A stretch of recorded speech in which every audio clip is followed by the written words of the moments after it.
Chapter 11 अपने क्षेत्र के विशेषज्ञ बने। असाधारण व्यक्ति साधारण व्यक्ति ही होता है जो सफलता के बारे में सोचता और सपने देखता है तथा ज्यादा लाभदायक क्षेत्रों में ऐसा करता है। सेना में भर्ती होने के लिए प्रेरित करने वाले पोस्टर की तरह आपका एक लक्ष्य है, वो सब बनना जो आप बन सकते हैं। बाजार सिर्फ उत्कृष्ट प्रदर्शन के लिए ही उत्कृष्ट पुरस्कार देता है, औसत प्रदर्शन के लिए वो औसत पुरस्कार देता है और औसत से कमतर प्रदर्शन के लिए असफलता, कम उपलब्धि व कुंठा देता है। हमारी अर्थव्यवस्था में आमदनी 3 घटकों से तय होती है। पहला, आप क्या करते हैं, दूसरा, आप उसे कितनी अच्छी तरह करते हैं और तीसरा, किसी दूसरे द्वारा आपका स्थान लेना कितना मुश्किल है। सबसे सफल लोगों का एक गुण ये होता है कि अपने कैरियर में एक निश्चित बिंदु पर उन्होंने उत्कृष्टता के प्रति समर्पित होने का फैसला कर लिया। उन्होंने अपने कार्य क्षेत्र में सर्वश्रेष्ठ बनने का फैसला कर लिया। उन्होंने कोई भी कीमत चुकाने, कोई भी त्याग करने और कितना भी समय लगाने का फैसला कर लिया ताकि वे अपने चुने हुए क्षेत्र में बहुत अच्छे बन जाए। इस निर्णय का परिणाम ये हुआ कि वे औसत लोगों की भीड़ से ऊपर उठ गए और आमदनी की उस ऊंची श्रेणी में पहुंच गए जहां वे अपने असमर्पित साथियों से 3, 4, 5 या 10 गुना कमाने लगे। एक बार फिर 80-20 का नियम। कई साल पहले जब मैंने अपना सेल्स कैरियर शुरू किया तो किसी ने मुझे सेल्स में लागू होने वाले 80-20 का नियम बताया। उसने कहा कि 20% सेल्स पीपल 80% पैसा कमाते हैं। इसका मतलब है कि बचे हुए 80% सेल्स पीपल सिर्फ 20% पैसा कमाते हैं और ये उनके बीच बट जाता है। ये सुनकर मैंने फैसला कर लिया कि मैं नीचे के 80% के बजाय ऊपर के 20% वाले समूह का सदस्य होना चाहूंगा। इस निर्णय ने मेरी जिंदगी हमेशा के लिए बदल दी। क्योंकि मेरा बचपन मुश्किलों से भरा था और मुझे स्कूल में औसत से कम ग्रेड मिले थे, इसलिए मेरी आत्म छवि खराब थी और मेरे आत्मविश्वास का स्तर भी कम था। ये मुझे कभी सूझा ही नहीं कि मैं किस चीज में माहिर हो सकता हूँ। अगर मैं कभी किसी चीज को अच्छी तरह करता था तो मैं फौरन इसे सहयोग या खुशकिस्मती मान लेता था। बरसों तक मैंने खुद को औसत या औसत से कम माना अपने हर काम में।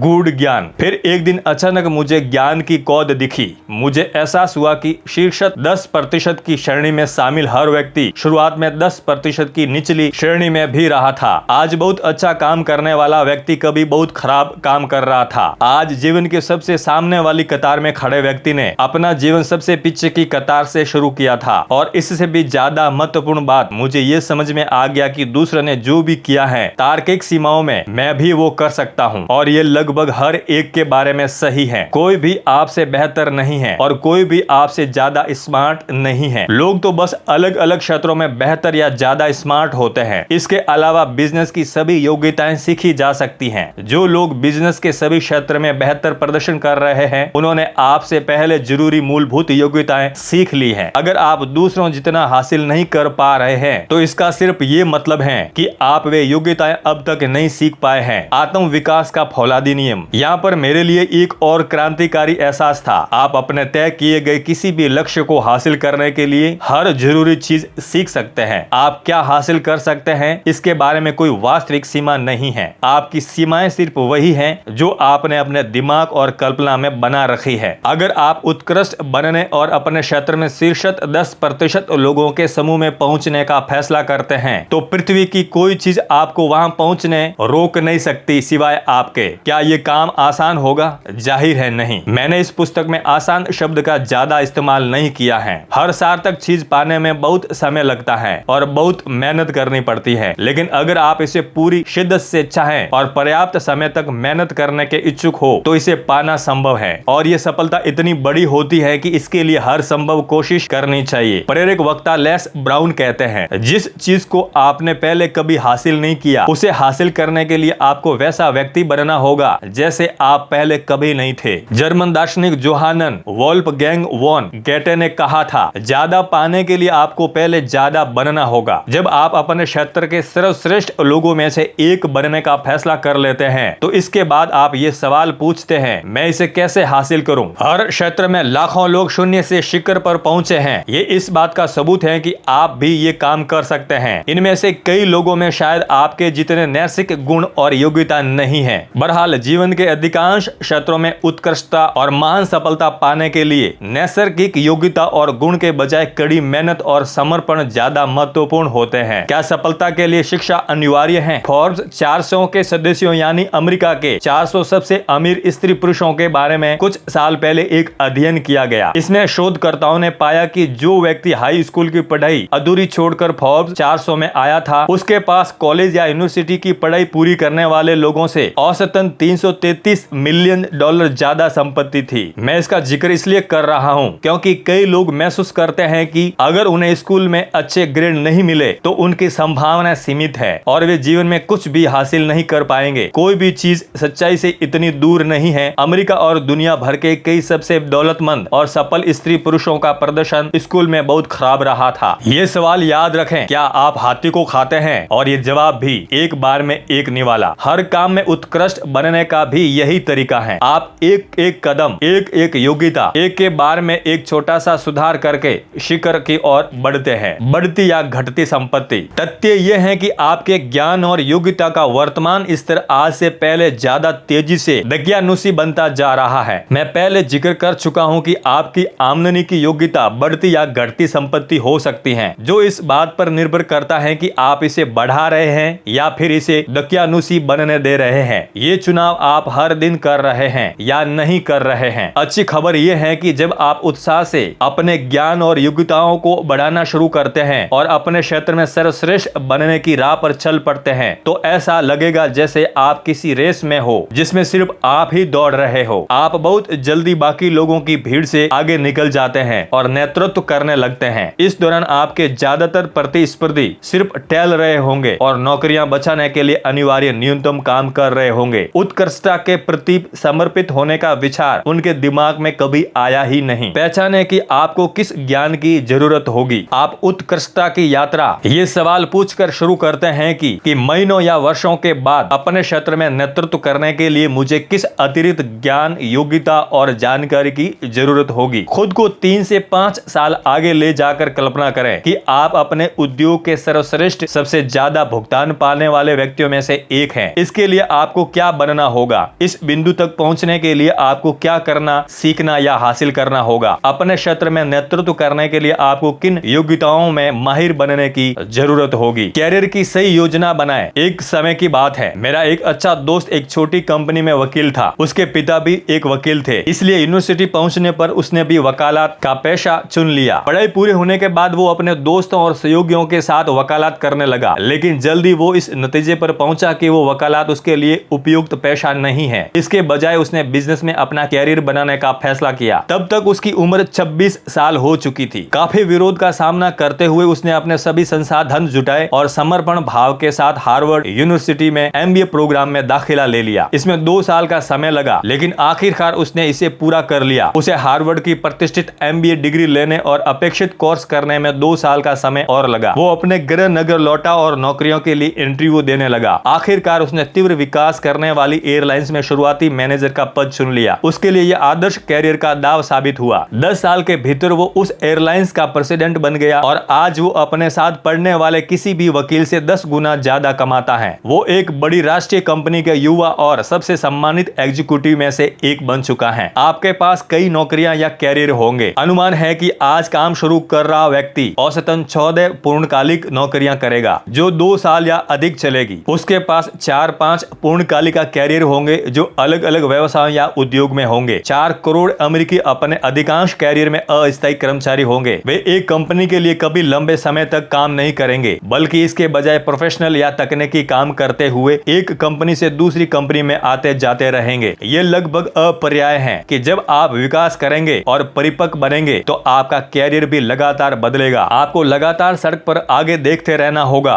और उन योग्यताओं और दक्षताओं के बारे में सोचते रहना होगा जिनकी जरूरत आपको उतना पैसा कमाने के लिए होगी जितना आप आने वाले वर्षों में कमाना चाहते हैं। अपने प्रमुख परिणाम क्षेत्रों को पहचानें। जैसा कि मैंने पहले जिक्र किया था, हर काम में 5 से 7 प्रमुख परिणाम क्षेत्र होते हैं। मिसाल के तौर पर सेल्स के 7 प्रमुख परिणाम क्षेत्र ये हैं। पहला, प्रोस्पेक्टिंग। दूसरा, तालमेल स्थापित करना। तीसरा, आवश्यकताओं को पहचानना। चौथा, समाधान प्रस्तुत करना। 5वां, आपत्तियों का जवाब देना। 6ठा, सेल्स क्लोज करना। और 7वां, संतुष्ट ग्राहकों को दोबारा बिक्री करना और संदर्भ पाना। तो आपको इनमें से हर क्षेत्र में 1 से 10 के ग्रेड पर अपना मूल्यांकन करना चाहिए, जिसमें 1 न्यूनतम और 10 सर्वोच्च हैं। 7 श्रेणियों में आपका स्कोर कम से कम 7 होना चाहिए, तभी आप अपने क्षेत्र में शीर्ष 20% लोगों के समूह में पहुंच सकते हैं। एक बार जब आप इन 7 क्षेत्रों में अपनी ग्रेडिंग कर कर लें तो आपको ये सूची अपने बॉस या इससे भी बेहतर है कि अपने किसी ग्राहक के पास ले जाना चाहिए और उससे खुद को ग्रेड देने का अनुरोध करना चाहिए। इससे आपकी आंखें खुल सकती हैं। अक्सर आप अपना जो मूल्यांकन करते हैं वो दूसरों के मूल्यांकन से बहुत अलग और ज्यादा ऊंचा हो सकता है। चाहे आपके अंतिम ग्रेड जो भी हो, आपको पता चल जाएगा कि किस प्रमुख योग्यता में आप सबसे कमजोर हैं। अब आपको इस कमजोर योग्यता पर मेहनत करनी चाहिए ताकि ये बाकी योग्यताओं के बराबर या उनसे भी ज्यादा हो जाए। आपकी सबसे कमजोर प्रमुख योग्यता ही आपकी आमदनी की ऊंचाई तय करती है और ये भी तय करते हैं कि आप अपने कैरियर में कितनी तेजी से और कितनी दूर जाते हैं। तेज मार्ग पर पहुंचे। आपके भावी कैरियर के लिए एक बड़ा सवाल ये है, वो कौन सी एक योग्यता है जिसे अगर आप विकसित कर लें और उत्कृष्ट अंदाज में करें तो उसका आपके कैरियर पर सबसे सकारात्मक असर पड़ेगा। यह व्यक्तिगत और व्यावसायिक विकास के लिए आपका केंद्र बिंदु होना चाहिए। अगर आपको इस सवाल के जवाब को लेकर दुविधा हो तो अपने बॉस से पूछें, अपने सहकर्मियों से पूछें, अपने स्टाफ से पूछें, अपने जीवन साथी और दोस्तों से पूछें। ये बिल्कुल अनिवार्य है कि आप इस सवाल का जवाब खोज लें और फिर अपनी सारी ऊर्जा इस खास क्षेत्र में प्रदर्शन को बेहतर बनाने में लगा दें। व्यक्तिगत और व्यावसायिक बेहतरी के लिए ये आपका प्रमुख निश्चित उद्देश्य बन जाता है। इसे लिख लें, समय सीमा तय करें, योजना बनाएं, उस पर काम करें और फिर हर दिन इस खास योग्यता में बेहतर बनने के लिए कुछ न कुछ करें। एक बार जब आप अपने सबसे कमजोर प्रमुख परिणाम क्षेत्र में महारत हासिल कर लें तो फिर खुद से दोबारा सवाल पूछें, अब वो कौन सी एक योग्यता है जो मेरी सबसे ज्यादा मदद करेगी। इस सवाल का जवाब चाहे जो हो, उस योग्यता पर तब तक काम करें जब तक कि आप उस क्षेत्र में माहिर न हो जाएं। हर क्षेत्र में सबसे ज्यादा भुगतान पाने वाले लोगों का स्कोर हर प्रमुख परिणाम क्षेत्र में 8, 9 या 10 होता है। आपका भी यही लक्ष्य होना चाहिए। उत्कृष्ट एग्जीक्यूटिव। अगर आप मैनेजमेंट में हैं तो 7 प्रमुख परिणाम क्षेत्र आपके काम में आपकी सफलता या असफलता को तय करते हैं। ये हैं: नंबर 1 नियोजन, नंबर 2 व्यवस्थापन, नंबर 3 स्टाफ की नियुक्ति, नंबर 4 काम सौंपना, नंबर 5 निरीक्षण करना, नंबर 6 मूल्यांकन करना और नंबर 7 रिपोर्ट बनाना। सभी सफल मैनेजर इन सभी में उत्कृष्ट होते हैं। सभी असफल मैनेजर इनमें से एक या ज्यादा में कमजोर होते हैं। अगर आप इन प्रमुख परिणाम क्षेत्रों में से किसी एक में भी काफी कमजोर हैं तो ये कमजोरी आपकी सफलता के लिए घातक हो सकती है। मिसाल के तौर पर अगर आप काम सौंपने के अलावा प्रबंधन के हर हिस्से में उत्कृष्ट हैं तो ये आपके कैरियर में हर दिन आपको रोके रहेगा। मैंने ऐसे मैनेजर्स के साथ काम किया है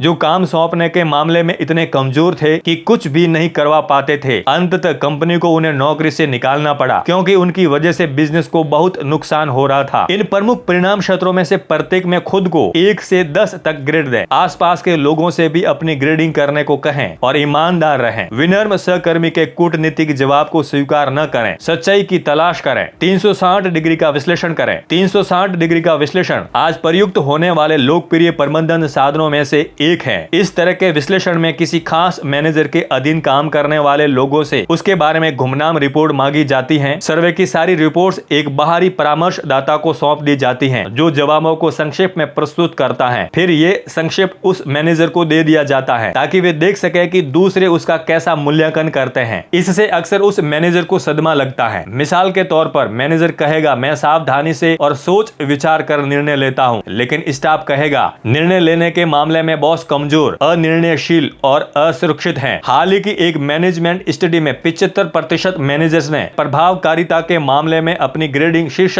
25% में की। अधिकांश मैनेजर्स ने व्यक्तित्व और बुद्धि के संदर्भ में अपनी ग्रेडिंग शीर्ष 20% में की। चाहे गुण या लक्षण जो भी हो, हम में अपना ऊंचा मूल्यांकन करने की स्वाभाविक प्रवृत्ति होती है। इसलिए साथियों को नियमित मूल्यांकन से बहुत मदद मिलती है। व्यक्तिगत विकास का लक्ष्य बना लें। एक बार जब आप उस प्रमुख परिणाम क्षेत्र को तय कर लें जहां आप सबसे ज्यादा सुधार करना चाहते हैं और जिसकी सबसे ज्यादा जरूरत है, तो इसका लक्ष्य बना लें, योजना बना लें, पैमाना निर्धारित कर लें और समय सीमा भी तय कर लें। फिर हर दिन उस क्षेत्र में बेहतर बनने के लिए काम करें। हर हफ्ते, महीने या साल में आप उस क्षेत्र में पूरी तरह उत्कृष्ट बन जाएंगे। आप विशेषज्ञ बन जाएंगे। आप जैसे हैं खुद को उसी रूप में स्वीकार करें। हाल ही के वर्षों में एक बहुत लोकप्रिय बिजनेस पुस्तक आई है जिसका शीर्षक है नाउ डिस्कवर योर स्ट्रेंथ। ये पुस्तक पुरानी best seller first break all the rules के बाद आई है। इन दोनों पुस्तकों का आम निष्कर्ष ये है कि लोग नहीं बदलते हैं। आप कुछ निश्चित नैसर्गिक योग्यताओं, दक्षताओं, प्रवृत्तियों, शक्तियों, कमजोरियों और गुणों के साथ पैदा हुए हैं। ये जीवन में जल्दी ही प्रकट हो जाते हैं और आमतौर पर किशोरावस्था खत्म होते होते स्थायी बन बन जाते हैं, ये बाद में बहुत ज्यादा नहीं बदलते। आप अपने कैरियर में एक बहुत महत्वपूर्ण कदम उठा सकते हैं। ये पहचान ले कि आप सचमुच किस चीज में अच्छे हैं या अच्छे बन सकते हैं और फिर पूरे दिल से उस क्षेत्र में उत्कृष्ट बनने में जुट जाइए। 1920 के दशक में मैनेजमेंट परामर्शदाता मेरी पॉर्कर फॉलेट ने लिखा था, घोड़ों पर सवारी करने की सबसे अच्छी दिशा वही है जिधर घोड़ा जा रहा हो। खुद को विकसित करने का सबसे अच्छा तरीका अपने प्राकृतिक गुणों और रुचियों की दिशा में है।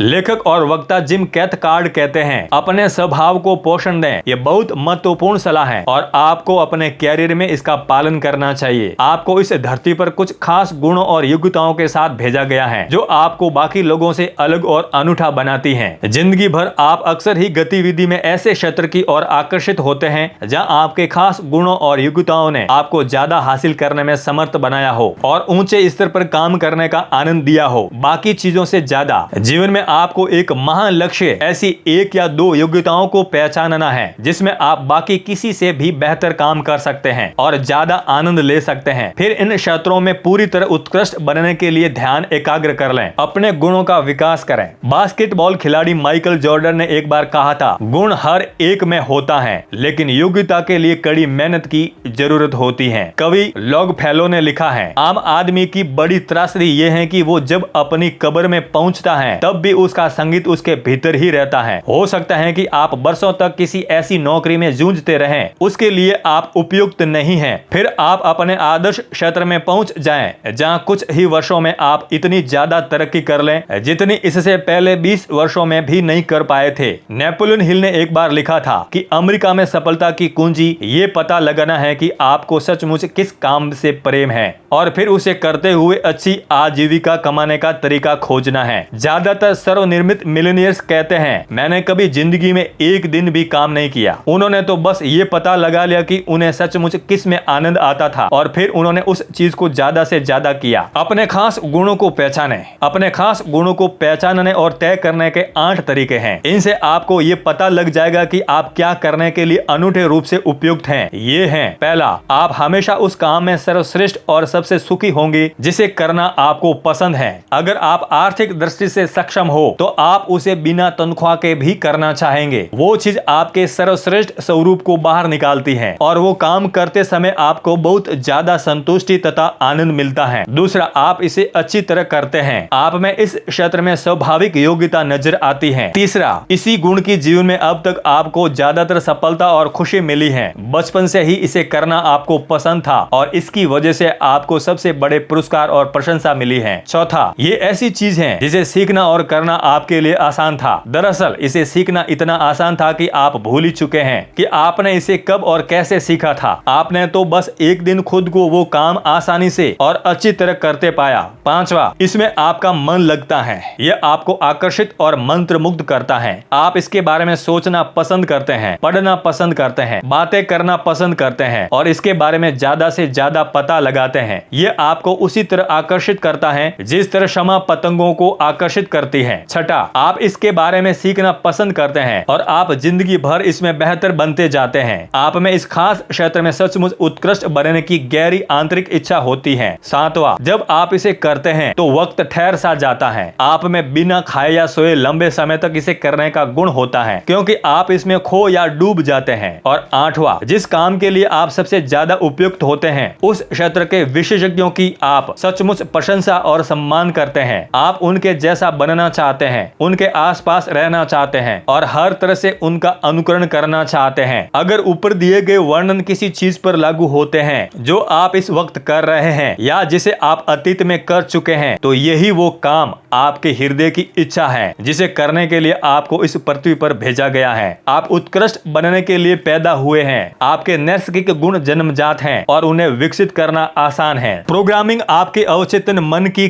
गई है। प्रोग्रामिंग आपके अवचेतन मन में की गई है। इनका संबंध उन कामों से है जिन्हें करने के लिए आपको इस धरती पर भेजा गया है। आपका काम अपने नैसर्गिक गुणों और योग्यताओं के क्षेत्र में पता लगाना है और फिर उसे जिंदगी भर विकसित करना है। कई योग्यताएं एक दूसरे की पूरक होती हैं, वे परस्पर निर्भर होती हैं। इसका मतलब है कि आपके पास एक योग्यता निश्चित स्तर पर होनी चाहिए, तभी आप दूसरी योग्यताओं का ज्यादा ऊंचे स्तर पर प्रयोग कर पाएंगे। इसलिए कई बार आपको वे योग्यता सीखनी और विकसित करनी होती हैं जिन्हें आप खास पसंद नहीं करते। करते या जिनमें आपको ज्यादा मजा नहीं आता है, लेकिन ये तो चुनिंदा क्षेत्रों में उत्कृष्टता हासिल करने की कीमत है जो आपको चुकानी होती है। एक योग्यता दूर, यहाँ पर एक नियम देखें। हो सकता है कि आप अपनी उत्पादकता, प्रदर्शन और आमदनी 2 गुना करने से सिर्फ एक योग्यता भर दूर हो सकता है कि आपको एक क्षेत्र में अपनी योग्यता का स्तर थोड़ा सा ऊपर उठाने की जरूरत हो, जिसके बाद आप अपनी बाकी योग्यताओं का ज्यादा ऊंचे स्तर पर प्रयोग करने में समर्थ हो जाएं। याद रखें, व्यवसाय संबंधी सभी योग्यता सीखी जा सकती हैं। व्यावसायिक योग्यताएं आनुवांशिकी द्वारा तय नहीं होती। अगर आपको अपनी पूर्ण क्षमता तक पहुंचने और उसका प्रयोग करने के लिए किसी व्यावसायिक योग्यता को सीखने की जरूरत है, तो आप अभ्यास और दोहराव के जरिए इसे सीख सकते हैं। खराब प्रदर्शन के जाल से बचें। आमतौर पर देखा जाता है कि अगर आप किसी खास योग्यता में कमजोर हैं, तो आप उससे संबंधित हर काम करने से कतराएंगे। आप सीखी हुई असहायता के जाल में फंस जाएंगे। आप कहेंगे, मैं दरअसल इस क्षेत्र में बहुत अच्छा नहीं हूँ, या मुझ में इस योग्यता संबंधी कोई नैसर्गिक गुण या स्पर्धा नहीं है। लेकिन यह सिर्फ बहाना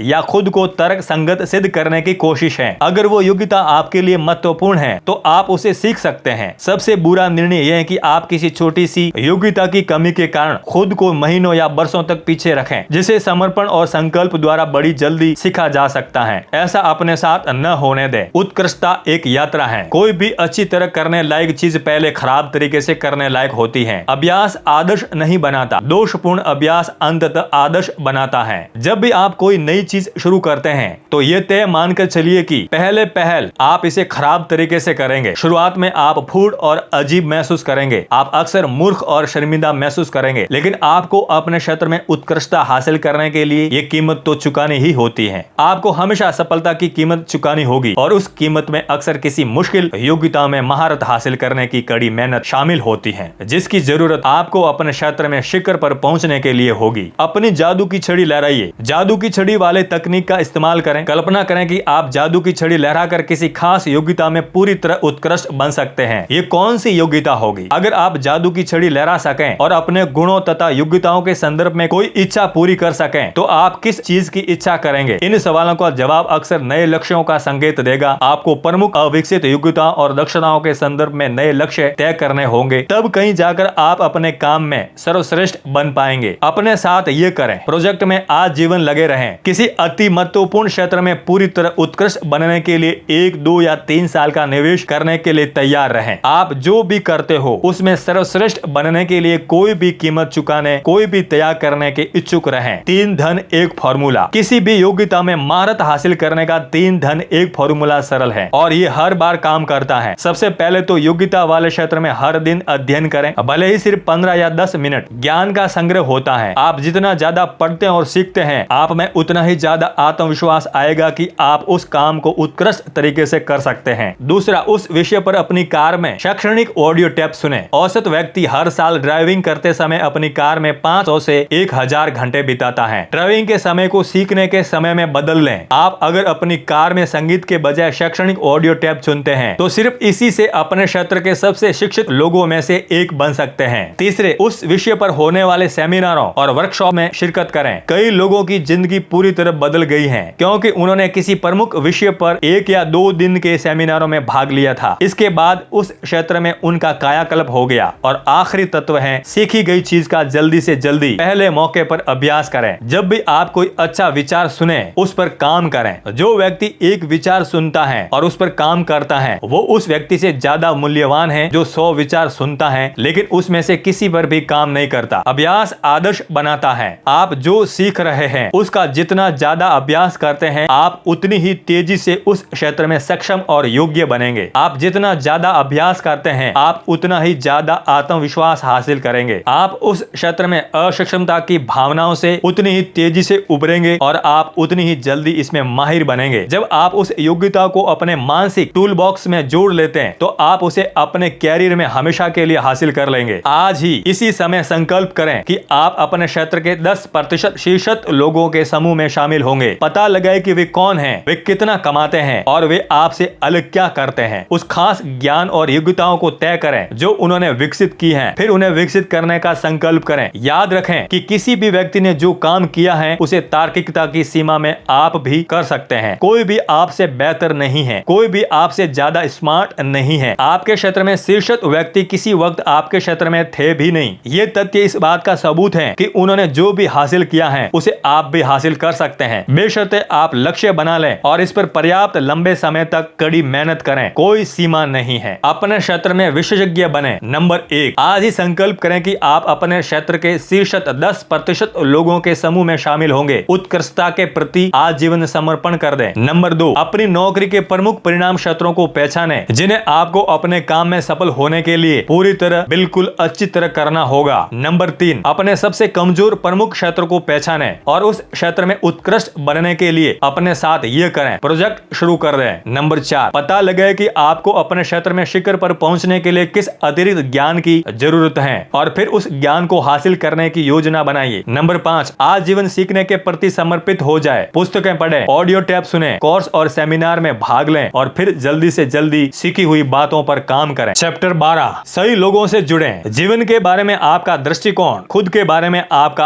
आंकलन, अपने मूल्यों के बारे में आपका जो भी अनुमान है, उसमें आपका परिवेश काफी हद तक रंग भरता है। आपके आसपास का माहौल आपको पूरे कैरियर को ढालता है, आकार देता है और बदलता है। ये हर दिन आपके संपर्क में आने वाले लोगों के चरित्र को बदल देता है। हॉरिसन स्वीट मॉडर्न, जिंदगी और बिजनेस के संबंध में ही सब कुछ है। आप जो भी चीज हासिल करते हैं या हासिल नहीं कर पाते, वो किसी न किसी तरह से दूसरे लोगों से जुड़ी हुई है। जीवन और कैरियर के हर पड़ाव पर सही लोगों के साथ सही संबंध बनाने की योग्यता आपकी सफलता और उपलब्धि तय करने में बहुत महत्वपूर्ण साबित होगी। इसका इस बात पर भी बहुत असर होगा कि आप अपने लक्ष्य कितनी जल्दी हासिल करते हैं। आप जितने ज्यादा लोगों को जानते हैं और जितने ज्यादा लोगों के मन में आपकी सकारात्मक छवि है, आप अपने हर काम में उतने ही ज्यादा सफल होंगे। सही समय पर सही जगह पर एक व्यक्ति अपने लिए ऐसा दरवाजा खोल सकता है जो आपकी जिंदगी बदल सकता है और बरसों की कड़ी मेहनत बचा सकता है। कोई भी ये काम अकेले नहीं करता। लक्ष्य निर्धारण का एक प्रमुख हिस्सा ये है कि आप उन लोगों, समूहों और संगठनों को पहचानें जिनकी मदद की जरूरत आपको अपने लक्ष्य तक पहुंचने के लिए होगी। किसी भी तरह के लक्ष्य को हासिल करने के लिए आपको बहुत से लोगों की मदद की जरूरत होगी। वे कौन हैं? लोगों की 3 आम श्रेणियां होती हैं जिनकी मदद और सहयोग की जरूरत आपको आने वाले वर्षों में होगी। ये आपके बिजनेस के और उसके आसपास के लोग हैं, आपके परिवार वाले और दोस्त, आपके व्यावसायिक या सामाजिक दायरे के बाहर के समूहों और संगठनों के लोग हैं। आपको हर समूह के साथ प्रभावी अंदाज में काम करने की रणनीति बनानी होगी। आपके प्रमुख व्यावसायिक संबंध, अपने बिजनेस से शुरुआत करें। आपके व्यावसायिक जीवन में सबसे महत्वपूर्ण लोग कौन से हैं? उनके साथ ज्यादा अच्छे संबंध बनाने की आपकी क्या योजना है? आपने बिजनेस के भीतर और बाहर काम करने वाले हर व्यक्ति की सूची बनाइए। आपका बॉस, सहकर्मी, साथी, अधीनस्थ और खास तौर पर आपके ग्राहक, सप्लायर और वेंडर्स। इनमें से कौन से लोग आपके बिजनेस या कैरियर के लक्ष्य हासिल करने में आपकी सबसे ज्यादा मदद कर सकते हैं या चोट पहुंचा सकते हैं? कई बार मैं अपने श्रोताओं से पूछता हूं कि उनमें से कितने लोग ग्राहक सेवा में हैं। सिर्फ कुछ हाथ ही ऊपर उठते हैं। फिर ये बताता हूं कि हर व्यक्ति ग्राहक सेवा के बिजनेस में है, चाहे वो इसे जो भी कहता हो या जो भी करता हो। अपने ग्राहकों को पहचाने। ग्राहक की परिभाषा है वो व्यक्ति जिस पर आप अपने काम या बिजनेस में सफलता और तरक्की के लिए निर्भर हो। ग्राहक को ऐसे व्यक्ति के रूप में भी परिभाषित किया जा सकता है जो किसी तरह आप पर निर्भर हो। इन दोनों परिभाषाओं से आपके आसपास का लगभग हर व्यक्ति किसी न किसी रूप में ग्राहक है। उदाहरण के तौर पर आपका बॉस काम के मामले में आपका प्राथमिक ग्राहक होता है। अपने बॉस को संतुष्ट करने की आपकी योग्यता आपके भविष्य, आपकी आमदनी, आपके कैरियर पर जितना ज्यादा असर पड़ेगा उतना किसी दूसरी योग्यता का नहीं पड़ेगा। अगर आप बाकी सबको नाखुश कर दें लेकिन आपका बॉस आपसे खुश हो तो आपकी नौकरी सुरक्षित बनी रहेगी। अगर आप अपनी कंपनी के भीतर और बाहर के हर व्यक्ति को खुश कर दें लेकिन आपका बॉस ही आपसे खुश न हो तो ये इकलौती समस्या भी आपके भविष्य में शॉर्ट सर्किट कर सकती है। आपकी ग्राहक सेवा रणनीति, आप इसके लिए एक बहुत अच्छी रणनीति बना सकते हैं। हर उस चीज की सूची बना लें जिसके बारे में आपका मानना है कि आपको उसे करने के लिए नौकरी पर रखा गया है। मुझे नौकरी पर क्यों रखा गया है? और फिर हर वो चीज लिख लें जिसके बारे में आप सोच सकते हैं। फिर वो सूची अपने बॉस के पास ले जाइए और उनसे कहे कि वे इस सूची को अपनी प्राथमिकता के हिसाब से जमा दें। आपके बॉस के लिए सबसे महत्वपूर्ण क्या है? उनके लिए दूसरी सबसे महत्वपूर्ण चीज क्या है? तीसरी सबसे महत्वपूर्ण चीज क्या है? इसके बाद खुद को अनुशासित करें और दिन भर अपने बॉस के शीर्ष काम पर मेहनत करें। जब भी आपके बॉस आपको दिखें या आपसे बात करें तो उन्हें ये बता दें कि आप उनकी शीर्ष प्राथमिकता पर काम कर रहे हैं। इससे आपको अपने कैरियर में जितनी ज्यादा मदद मिलेगी उतनी किसी दूसरे निर्णय से नहीं मिलेगी। तरक्की पाने के 2 प्रमुख गुण,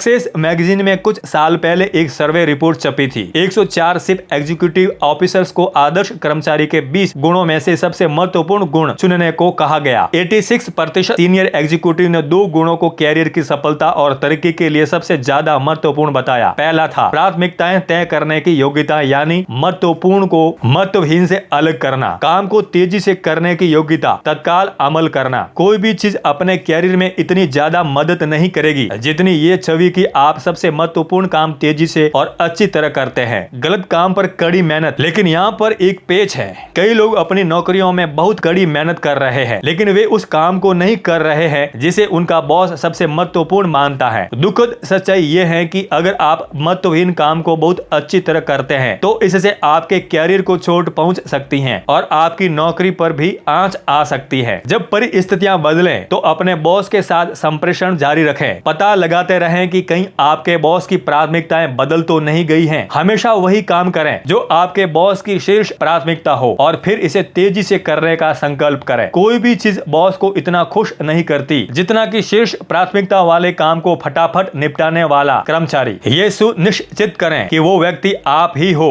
आपके अन्य प्रमुख ग्राहक, आपके सहकर्मी भी आपके काम पर निर्भर होते हैं, यानी वे आपके ग्राहक हैं। उनमें से हर एक से पूछें कि क्या आप उनकी मदद करने के लिए कुछ कर सकते हैं। उनसे पूछें कि क्या कोई ऐसी चीज है जिसे आप ज्यादा कर सकते हैं या कम कर सकते हैं, जिसे आप शुरू कर सकते हैं या छोड़ सकते हैं, ताकि उन्हें अपने काम को बेहतर करने में मदद मिले। सच्चाई यह है कि लोग दिन भर अपने और अपने काम के बारे में ही सोचते रहते हैं। जब भी आप बेहतर या तेज तरीके से काम करने में लोगों की मदद करने का प्रस्ताव रखते हैं तो वे भी बाद में आपकी मदद करने के लिए आतुर होंगे। बस ये ध्यान रखें कि बोने और काटने का नियम काटने और बोने का नियम नहीं है। आपको इस नियम के क्रम को याद रखना होगा। पहले आप भीतर डालते हैं, फिर आप बाहर निकालते हैं। पहले आप बोते हैं और इसके बाद ही आप काटते हैं। आपको अपने काम में दूसरों की मदद करने और इसका भला करने के हर अवसर की तलाश करनी चाहिए। आप दूसरों की मदद करने के लिए ईमानदारी से जो कोशिश करते हैं, किसी न किसी समय किसी न किसी रूप में आपका उसका लाभ मिलेगा, और अक्सर तब जब आपको उसकी उम्मीद नहीं होगी। हर संगठन में सबसे लोकप्रिय व्यक्ति वही होते हैं जो हमेशा दूसरों की मदद करने के लिए तत्पर होते हैं। आपके साथ वाले, आपके ऊपर वाले और आपके नीचे वाले लोग आपको जितना ज्यादा पसंद करेंगे और आपका जितना ज्यादा साथ देंगे, आपको उतना ही ज्यादा वेतन मिलेगा और आपकी तरक्की भी उतनी ही तेजी से होगी। पाने वाले के साथ ही देने वाले की भी छवि बनाइए। अपने आसपास के लोगों के मूल्यवान सहयोगी बनने के तरीके खोजें। इसका परिणाम ये होगा कि जब आपको मदद की सबसे ज्यादा जरूरत होगी तब वे अपने आप आपकी मदद करेंगे। टीम खिलाड़ी बने। अपने बिजनेस में दीर्घकालीन सफलता पाने के लिए आप जो सबसे महत्वपूर्ण गुण विकसित कर सकते हैं वो है अच्छा टीम खिलाड़ी बनना। स्टैनफोर्ड यूनिवर्सिटी में कई साल तक हुए एक अध्ययन में शोधकर्ताओं ने पाया कि टीम में सबसे अच्छी तरह काम करने की योग्यता तेज तरक्की करने वाले व्यक्ति का सबसे स्पष्ट गुण था। टीम वर्क के समीकरण बड़े दिलचस्प होते हैं। सबसे पहली बात तो यह है कि टीम के 20% सदस्य 80% काम करते हैं। बाकी 20% मीटिंग्स में बहुत कम योगदान देते हैं, अपने हाथ बहुत कम उठाते हैं और किसी काम के लिए स्वेच्छा से आगे नहीं आते। आपका काम शीर्ष 20% लोगों के समूह में पहुंचना है। टीम खिलाड़ी बनने के लिए हर मीटिंग में हमेशा पूरी तैयारी के साथ जाइए। मीटिंग का संचालन करने वाले व्यक्ति के ठीक सामने बैठे और उससे नजरें मिलाइए। जल्दी ही बोलें और सवाल पूछें। स्वेच्छा से काम मांगे और जब आपको कोई काम करने का मौका दिया जाए तो उसे जल्दी और अच्छी तरह करें, ताकि सभी के सामने यह स्पष्ट हो जाए कि कंपनी में ऐसा कौन है जो काम को अच्छी तरह पूरा कर सकता है। निर्भर योग्यता सबसे महत्वपूर्ण योग्यता है। आप अपने आसपास ऊर्जा का सकारात्मक आकर्षक शक्ति क्षेत्र बना सकते हैं। इसके लिए आपको अपनी छवि ऐसे व्यक्ति के रूप में बनानी पड़ेगी जिस पर हर कोई काम करवाने के लिए निर्भर हो सके। परिणाम ये होगा कि आपको ज्यादा काम सौंपे जाएंगे, आपको बड़े काम सौंपे जाएंगे। इन कामों के साथ आपको अधिकार और पुरस्कार अपने आप ही मिलेंगे। अपने अधीनस्थों और नीचे के पायदान के लोगों से जान पहचान करने का समय निकालें, उनसे बातचीत करें और सवाल पूछें। अगर संभव हो तो उनकी मदद करने का प्रस्ताव रखें। उनके साथ खास तौर पर दयालु और शिष्ट रहें। उनकी तारीफ करने और श्रेय देने की भरकस कोशिश करें। इससे आपके कैरियर पर इतना ज्यादा फर्क पड़ेगा कि आप हैरान रह जाएंगे। संबंध बनाने में निवेश करना। हर संगठन में सबसे ज्यादा लोगों को जानने वाला व्यक्ति ही आमतौर पर मलाई की तरह सबसे ऊपर पहुंचता है। शुरुआत में ऐसा लग सकता है कि सबसे संबंध बनाने में बहुत समय लगता है, लेकिन आने वाले महीनों और वर्षों में इससे बार बार लाभ होगा। आपको अपनी कंपनी से बाहर अपने उद्योग के एसोसिएशंस में शामिल होना चाहिए। सबसे सफल एग्जीक्यूटिव और सेल्स प्रोफेशनल्स नियमित रूप से दूसरे बिजनेसमैन और दूसरे बिजनेस समूह के साथ नेटवर्किंग करते हैं। वे अपने व्यावसायिक संपर्क और मित्रता बढ़ाते रहते हैं। अपने समुदाय के बिजनेस संगठनों पर नजर डालें। एक या दो संगठन चुनें जिनके लोगों से जान पहचान होने से आपको आने वाले वर्षों में मदद मिलने की संभावना हो। इन संगठनों की मीटिंग्स में जाएं और अपना परिचय दें। जब आप ये फैसला कर लें कि इनमें से किसी संगठन का सदस्य बनने से लाभ होगा तो उस संगठन में शामिल हो जाएं और उसकी हर मीटिंग में हिस्सा लें। व्यावसायिक नेटवर्क बनाइए। यहाँ पर नेटवर्किंग की सबसे अच्छी रणनीति सुझाई जा रही है। संगठन की कोई महत्वपूर्ण कमेटी चुनें और उसमें स्वेच्छा से काम करने की पहल करें। ऐसी कमेटी चुनें जिसके सदस्यों से आप जान पहचान बढ़ाना चाहते हो। ऐसी गतिविधियों वाली कमेटी चुनें जिसकी बदौलत आप प्रमुख लोगों से संपर्क में आए, संगठन के भीतर भी और बाहर भी।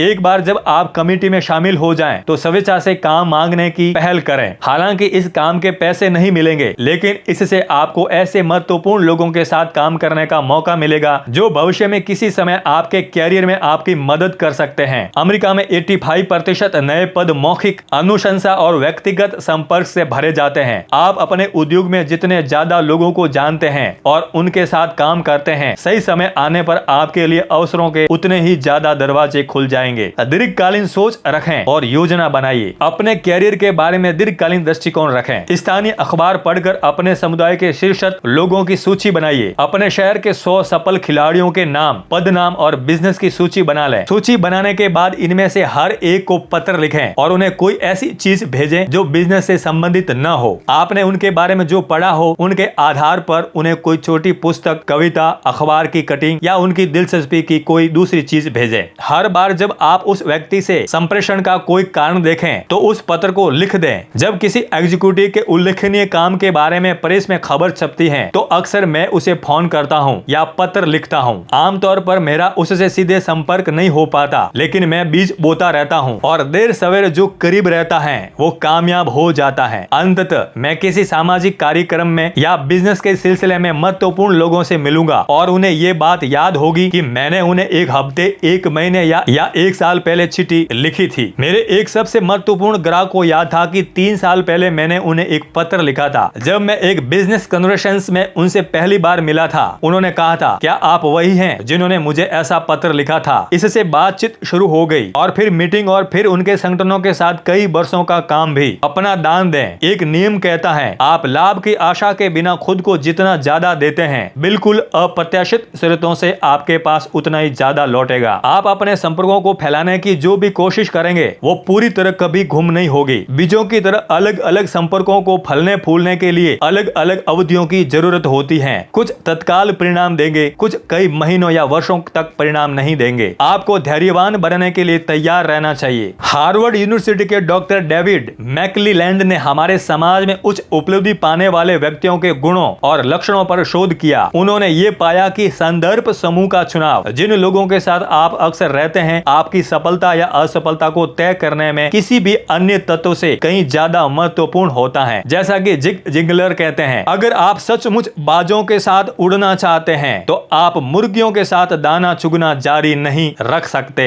सही लोगों के आसपास रहें। जिन लोगों को आप पसंद करते हैं, जिनकी आप प्रशंसा या सम्मान करते हैं और आप भविष्य में जिन लोगों जैसा बनना चाहते हैं, उनके साथ जुड़ने का लक्ष्य बना लें। इस तरह के लोगों से मिले जुलें जिनका आप सम्मान करते हो, जिनका अपने दोस्तों तथा सहयोगियों से परिचय करवाने पर आपको गर्व का एहसास हो। सकारात्मक लक्ष्य केंद्रित संदर्भ समूह का चुनाव आपके कैरियर को तेजी से बढ़ाने के लिए इतना कुछ कर सकता है जितना कोई दूसरी चीज नहीं कर सकती। बाजों के साथ उड़ें। अनगिनत उदाहरण हैं जहां औसत काम करने वाले, औसत परिणाम पाने वाले और औसत तनख्वाह पाने वाले व्यक्ति ने पद बदला और वो बहुत ही प्रगतिशील कंपनी में काम करने लगा। कुछ ही हफ्तों में उस व्यक्ति का पूरा नजरिया ही बदल गया। आशावादी, परिणाम केंद्रित, आगे बढ़ने वाले व्यक्तियों के साथ लगातार रहने की बदौलत पहले औसत काम करने वाला ये व्यक्ति असाधारण स्तरों पर प्रदर्शन करने लगता है। ये जान लें कि आपके जीवन में लगभग हर महत्वपूर्ण परिवर्तन तभी होता है जब आपके साथ रहने या काम करने वाले लोगों में बदलाव होता है। मोड़। आपके जीवन के हर मोड़ पर कोई आमतौर पर खड़े होकर आपको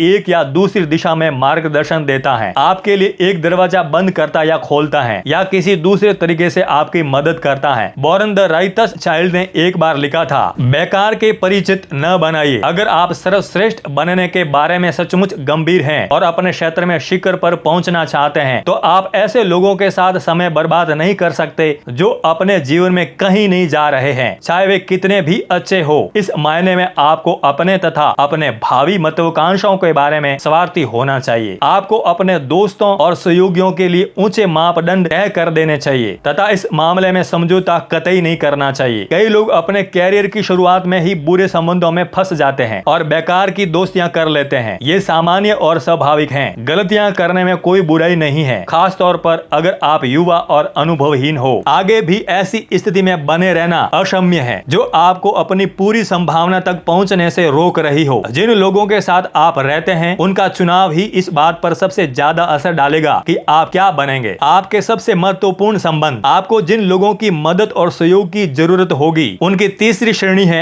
आपका परिवार और मित्र। जैसा कि बेंजामिन इजराइल ने कहा था, सार्वजनिक जीवन की कोई भी सफलता घरेलू जीवन की असफलता की भरपाई नहीं कर सकती। ये बहुत महत्वपूर्ण है कि आप उत्कृष्ट घरेलू जीवन बनाने और कायम रखने के लिए जरूरी समय और भावना का निवेश करें। जब आपका पारिवारिक जीवन ठोस और सुरक्षित होता है, जब परिवार के सदस्यों में प्रेम पूर्ण संबंध होते हैं, तो आप बाहरी संसार में हर चीज ज्यादा अच्छी तरह कर पाएंगे। लेकिन अगर लापरवाही या अपेक्षा के कारण आपके घरेलू जीवन में कोई चीज गड़बड़ हो जाती है तो इसका आपके कामकाजी जीवन के परिणाम पर भी बुरा असर पड़ने लगेगा। घरेलू समस्या आपका ध्यान भटकाती है और आपकी ऊर्जा चूस डालती हैं। वे आपके कैरियर को तबाह कर सकती हैं। सुविचारित अतियां, अगर आपको अपने क्षेत्र में शुरुआत में कड़ी मेहनत करनी हो तो अपने परिवार वालों को यह बात साफ साफ बता दें और इस पर अच्छी तरह बातचीत कर लें। अपने कैरियर में कई बार आपको सुविचारित अतियों पर जाने की जरूरत होगी। आपको किसी अवसर का लाभ उठाने या किसी प्रोजेक्ट को पूरा करने के लिए और हर दिन लंबे घंटों और अक्सर कई दिनों तक बिना ब्रेक या छुट्टियों के काम करने की जरूरत पड़ सकती है। ये सुनिश्चित करें कि आप इन सुविचारित अतियों के बारे में पहले से ही अपने परिवार के सदस्यों से बातचीत कर लें ताकि वे समझ जाएं कि क्या हो रहा है और आप ऐसा क्यों कर रहे हैं। बाद में इसकी भरपाई कर दें और पारिवारिक छुट्टियों पर जाकर उनके साथ ज्यादा समय बिताकर हिसाब बराबर कर दें। अपने जीवन को संतुलन में रखें। संबंधों के विशेषज्ञ बने। जब आप ये तय कर लें कि अपने लक्ष्य हासिल करने के लिए आपको किन लोगों, समूह और संगठनों की मदद और सहयोग की जरूरत है तो संबंध विशेषज्ञ बनने का संकल्प करें। हमेशा लोगों के साथ भलाई, शिष्टता और करुणा का व्यवहार करें। सर्वणिम नियम का अभ्यास करें और दूसरों के साथ वैसा ही करें जैसे आप अपने साथ करवाना चाहते हो। सबसे बढ़कर घर हो या ऑफिस, हर मिलने वाले व्यक्ति से व्यवहार करने की सबसे सरल रणनीति है उससे $1 मिलियन के ग्राहक जैसा व्यवहार करें। लोगों के साथ ऐसा व्यवहार करें जैसे वे दुनिया के सबसे महत्वपूर्ण लोग हो। उनके साथ ऐसा व्यवहार करें जैसे वे आपके $10 लाख के प्रोडक्ट या सेवा को खरीदने में सक्षम हो। जैसा कि अमित फॉक्स ने एक बार कहा था, अगर आपको बदतमीजी करनी है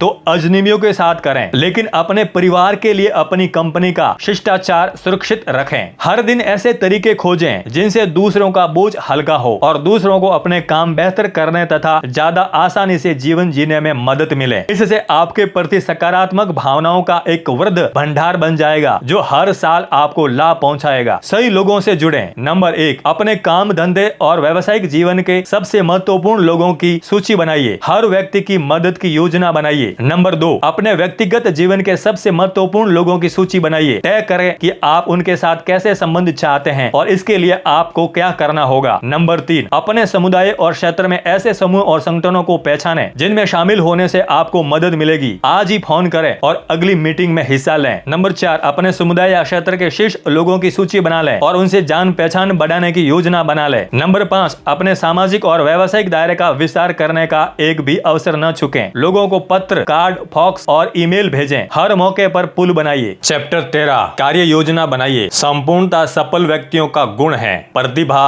असीमित दर्द झेलने की कला है। हर महान उपलब्धि बेहद सत्कर्ता, यहाँ तक कि हर छोटे विवरण को तय करने के असीम कष्ट द्वारा परिभाषित होती है। अल्बर्ट हबार्ड। लक्ष्य तय करने और उन्हें पाने की योग्यता बनाने की आपकी योग्यता सफलता की प्रमुख योग्यता है। आप जो चीजें हासिल करने में समर्थ हैं उन्हें हासिल करने की संभावना को साकार करने में कोई भी दूसरी योग्यता आपकी इतनी ज्यादा मदद नहीं करेगी। आज सभी प्रमुख उपलब्धियां मल्टीटास्क जॉब का परिणाम होती हैं। पायदानों की एक श्रृंखला होती है जिन्हें महत्वपूर्ण परिणाम पाने के लिए एक निश्चित क्रम में उठाना होता है। रेसिपी के आधार पर किचन में सब्जी बनाने जैसे सबसे सरल चीज भी मल्टीटास्क जॉब या काम है। मल्टीटास्क कामों की योजना बनाने और उस पर अमल करने की योग्यता में महारत हासिल करें। इसमें आप अधिकांश लोगों से कहीं ज्यादा हासिल कर पाएंगे। ये आपकी सफलता के लिए अत्यंत महत्वपूर्ण है। योजना का लक्ष्य आपके प्रमुख निश्चित उद्देश्यों को नियोजित मल्टीटास्क प्रोजेक्ट में विशिष्ट पायदानों, प्रारंभ, मध्य और अंत में बदलना है। इसके साथ ही स्पष्ट डेडलाइन और सब डेडलाइंस भी तय करनी होती है। सौभाग्य से ये ऐसी योग्यता है जिसे आप सीख सकते हैं और अभ्यास करके इसमें माहिर भी बन सकते हैं। ये योग्यता आपको अपनी कंपनी या संगठन के प्रमुख प्रभावी व्यक्तियों में से एक बना देगी और आप इसका जितना ज्यादा अभ्यास करेंगे इसमें उतने ही बेहतर बनते जाएंगे। अपनी योजनाओं को संकलित करें। सौभाग्य से पिछले अध्यायों में आपने उन सारे तत्वों को पहचान लिया है और इकट्ठा कर लिया है जिनकी जरूरत आपको एक या अधिक लक्ष्य पाने की योजना बनाने के लिए होगी। नंबर 1, अब आपके पास अपने आदर्श अंतिम परिणाम का लक्ष्य की स्पष्ट भविष्य दृष्टि है जो आपके जीवन मूल्यों पर आधारित है। आप जानते हैं कि आप क्या चाहते हैं और क्यों चाहते हैं। नंबर 2, आपने अपने लक्ष्य लिख लिए हैं, उन्हें प्राथमिकता के क्रम में जमा लिया है और अपना प्रमुख निश्चित उद्देश्य चुन लिया है। नंबर 3, आपने अपनी प्रगति की निगरानी करने के लिए पायदान और पैमाने तय कर लिए हैं। आपने डेडलाइंस और सब डेडलाइंस तय कर ली हैं जिन पर आपको निशाना लगाना है। नंबर 4, आपने अपने और लक्ष्य के बीच खड़ी प्रमुख बाधाओं, मुश्किलों और अड़चनों को पहचान लिया है। आपने उन्हें प्राथमिकता के क्रम में जमा भी लिया है। नंबर 5, आपने उन मूलभूत ज्ञान और योग्यताओं को पहचान लिया है जिनकी जरूरत आपको लक्ष्य तक पहुंचने के लिए होगी। नंबर 6, आपने प्राथमिकता के आधार पर इन योग्यताओं को जमा लिया है और लक्ष्य पाने के लिए जरूरी हर चीज सीखने की योजना बना ली है। नंबर 7, आपने पता लगा लिया है कि आपको किन लोगों, समूहों और संगठनों की मदद और सहयोग की जरूरत होगी। अपने बिजनेस के भीतर भी और बाहर भी आपने विशिष्ट पायदान भी तय कर लिए हैं कि आप अपने लक्ष्य तक पहुंचने के लिए इन लोगों का सहयोग कैसे लेंगे। इस पूरी प्रक्रिया में आपने हर चीज लिख ली है। अब आपके पास लक्ष्य पाने की योजना बनाने के लिए आवश्यक सारी कच्ची सामग्री और साधन मौजूद है। अब आप इस सब से कार्य योजना बनाने के लिए तैयार हैं। योजना बनाने की प्रक्रिया अनिवार्य है। कुछ समय पहले इंक मैगजीन ने 50 शुरुआती कंपनियों का अध्ययन किया। इनमें से आधी कंपनियों ने काम शुरू करने से पहले महीनों का समय लगाकर बिजनेस की योजना बनाई थी। बाकी आधी कंपनियां बिना विस्तृत योजना के काम करने लगी थी और सामने आने वाली घटनाओं पर सिर्फ प्रतिक्रिया करती रहती थी। 2-3 साल बाद शोधकर्ता इन कंपनियों की सफलता और मुनाफे के स्तर का पता लगाने के लिए दोबारा वहां गए। उन्हें काफी दिलचस्प जानकारी मिली। जिन कंपनियों ने स्पष्ट लिखित बिजनेस योजना बनाकर काम शुरू किया था, जिन्होंने हर पहलू पर पूरी तरह और विस्तार से सोच विचार किया था, वे कंपनियां उन कंपनियों की तुलना में बहुत सफल और लाभदायक स्थिति में थी जिन्होंने बिना किसी योजना की शुरुआत की थी और रास्ते में ही सुधार किए थे। जिन कंपनियों ने लिफाफे के पीछे लिखकर शुरुआत की थी, जहां संस्थापक इतने ज्यादा व्यस्त थे कि बैठकर रणनीति योजना बनाने का विस्तृत काम नहीं कर पाए थे, लगभग उन सभी की हालत खस्ता थी। उनमें से कई तो दिवालिया होकर बिजनेस से बाहर हो गई थी।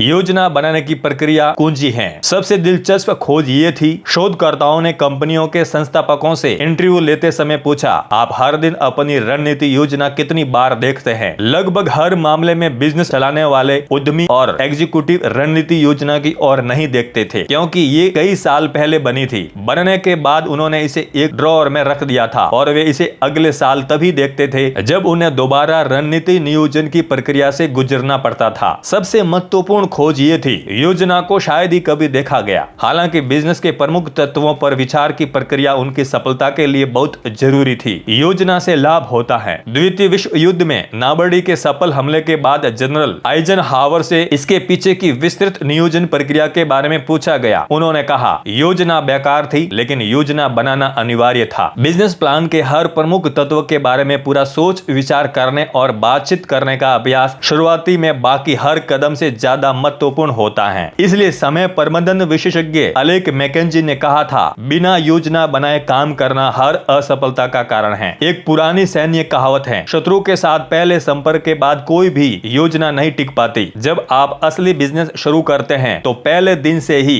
स्थिति इतनी तेजी से बदलेगी कि आपकी योजना कई महीनों में निरर्थक हो जाएगी, वो भी कुछ ही दिनों या घंटों के भीतर। लेकिन योजना बनाने की प्रक्रिया बेहद महत्वपूर्ण है। सन माइक्रो सिस्टम्स के स्कॉट्स मैकलिनी कहते हैं, शुरुआती बिजनेस में आपको हर 3 हफ्ते बाद सारी धारणाओं को बाहर फेंकना पड़ता है। सही महान उपलब्धियों का आधार। सभी सफल लोग लिखित योजना बनाकर काम करते हैं। विस्तृत योजना पिरामिड बनाने से लेकर आधुनिक युग के महान औद्योगिक कामों तक मानव जाति की सभी महान उपलब्धियों की बुनियाद रही है। इन योजनाओं को सावधानी से बनाया गया था और शुरू से अंत तक होने वाली हर चीज पर विचार किया गया था। काम शुरू करने से पहले दरअसल योजना बनाने में लगाए 1 मिनट से काम के 10 मिनट बचते हैं। काम शुरू करने से पहले योजना बनाने और सोचने में समय लगाइए। इससे आपका समय, पैसा और ऊर्जा बचती है। इसलिए ये कहा जाता है, योजना बनाने की असफलता असफल होने की योजना बनाना है। योजना से समय और खर्च बचता है। असफलता का सबसे पहला कारण है योजना बनाए बिना काम करना। जो लोग कहते हैं कि वे व्यस्तता के कारण पहले से योजना नहीं बना सकते, उन्हें अनावश्यक गलतियां करने और समय, पैसे तथा ऊर्जा की भयंकर बर्बादी के लिए तैयार रहना चाहिए। कहा जाता है कि हर नया बिजनेस समय के खिलाफ दौड़ है। पहले दिन से ही कंपनी के संस्थापक बिजनेस की लागत से ज्यादा पैसे बनाने का तरीका खोजते हैं। अगर वे लाभकारी मॉडल खोज लेते हैं और पूंजी खत्म होने से पहले ही लागत से ज्यादा कमाने लगते हैं तो बिजनेस कामयाब हो जाता है। लेकिन खर्च से ज्यादा लाभ कैसे हासिल किया जाए, ये पता लगाने से पहले ही अगर उनकी पूंजी खत्म हो जाए तो कंपनी गिरती हुई हवाई जहाज की तरह टकरा जाएगी और ध्वस्त हो जाएगी। सफलता का फॉर्मूला। व्यक्तिगत और व्यावसायिक सफलता के लिए 6P का फॉर्मूला है। उचित पूर्व योजना खराब प्रदर्शन को रोकती है। Proper prior planning prevent poor performance. उचित पूर्व नियोजन के 7 लाभ हैं। पहला, नियोजन प्रक्रिया आपकी सोच को व्यवस्थित करती है। ये आपको सभी प्रमुख मुद्दों का पता लगाने के लिए विवश करती हैं, जिनसे निपटने के बाद ही आप सफल हो सकते हैं। दूसरा, अपने लक्ष्य को हासिल करने के लिए आपको क्या क्या करना होगा, ये सोचने के बाद ही आप अपने कामों की सावधानी पूर्वक योजना बना सकते हैं। ये सब काम शुरू करने से पहले होता है और इससे समय, कर्मचारियों और पैसों की लागत में जबरदस्त बचत होती है। तीसरा, अगर आप किसी अच्छी योजना पर पूर्ण विचार और मूल्यांकन करते हैं तो इससे आप उन दोषों और भूलों को पहचान सकते हैं जो आगे चलकर आपके व्यवसाय के लिए घातक साबित हो सकती हैं। ये आपको समर्थ बनाती हैं कि आप क्या होगा अगर जैसे सवाल पूछें। मिसाल के तौर पर, अगर आप कोई काम करना चाहते हैं तो उसमें बुरे से बुरा क्या हो सकता है। उचित पूर्व नियोजन का चौथा लाभ है कि आपको अपनी योजना की कमजोरियों का पता चलता है और इन कमजोरियों की भरपाई के उपाय भी मिलते हैं। अक्सर आप उस घातक दोष को पहचान लेते हैं जो उद्यम को असफलता की ओर ले जाएगा। इसे पहचानना तभी संभव है जब आप नियोजन प्रक्रिया से गुजरे। नियोजन से आप उन शक्तियों और संभावित अवसरों को पहचान सकते हैं जिनका लाभ उठाकर आप अपनी सफलता की संभावना बढ़ा सकते हैं। अक्सर नियोजन प्रक्रिया से पहले आप अपनी खास शक्तियों या मौजूद अवसरों के बारे में जागरूक नहीं हो पाते हैं। नियोजन का छठा लाभ यह है कि इसकी बदौलत आप अपना समय, पैसा और अपने सारे संसाधन 1 या 2 उद्देश्यों पर केंद्रित कर लेते हैं, जिन्हें हासिल करने के बाद ही आपकी कंपनी सफल हो सकती है। स्पष्ट एकाग्रता के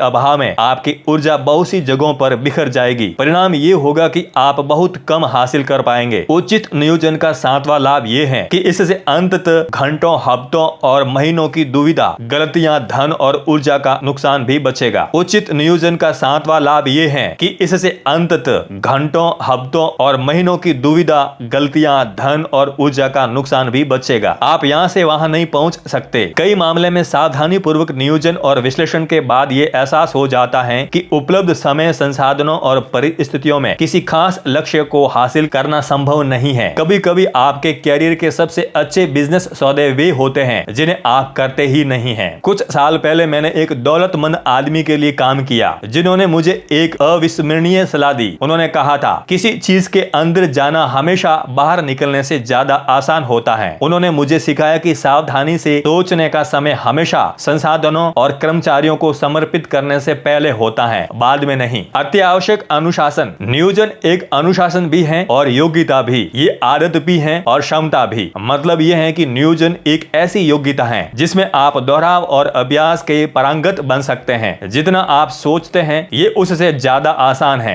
हर काम और गतिविधि की सूची बनाइए। योजना का मूलभूत अर्थ है हर उस गतिविधि की सूची जिसे आप किसी निश्चित लक्ष्य या उद्देश्य को हासिल करने के लिए शुरुआत से अंत तक करेंगे। नियोजन की प्रक्रिया शुरू करने के लिए एक कागज लेकर दिमाग में आने वाली हर चीज की सूची बनाइए जिसे आपको लक्ष्य पाने के लिए करना होगा। जब आपके दिमाग में नई चीजें आए तो उन्हें भी अपनी सूची में जोड़ लें। लगातार अपनी सूची देखें और नई जानकारी मिलने के बाद आवश्यक चीजों और कदमों को दोबारा तय करें। ये सूची आपके ड्रीम हाउस, आपके आदर्श लक्ष्य या परिणाम का ब्लूप्रिंट बन जाती है। प्राथमिकता और क्रम तय कर लें। अब ये तय करें कि कौन से काम या गतिविधियां बाकी कामों या गतिविधियों से ज्यादा महत्वपूर्ण हैं। अपनी सूची को प्राथमिकता के क्रम में जमाइए। चीजों को महत्व के क्रम में जमा लें। सबसे पहले सबसे महत्वपूर्ण काम लिखें और इसी तरह सबसे कम महत्वपूर्ण काम तक की सूची बनाइए। क्रम के हिसाब से भी अपनी सूची जमा लें। क्रम में आप ये तय करते हैं कि किन गतिविधियों को दूसरी गतिविधियों से पहले या बाद में करना है। अक्सर कोई खास काम किसी दूसरे काम के पूर्ण होने तक नहीं किया जा सकता। कई बार किसी एक काम को न होने से पूरी प्रक्रिया में अड़चन आ सकती है। सीमित करने वाले घटक को पहचानें। योजना की सफलता अक्सर किसी निश्चित लक्ष्य या उद्देश्य की उपलब्धि से तय होती है। ये किसी नए ऑफिस, स्टोर या फैक्ट्री का बनना हो, यह पहले प्रोडक्ट या सेवा की डिलीवरी डेट या सेल्स के खास स्तर को पाना हो सकता है।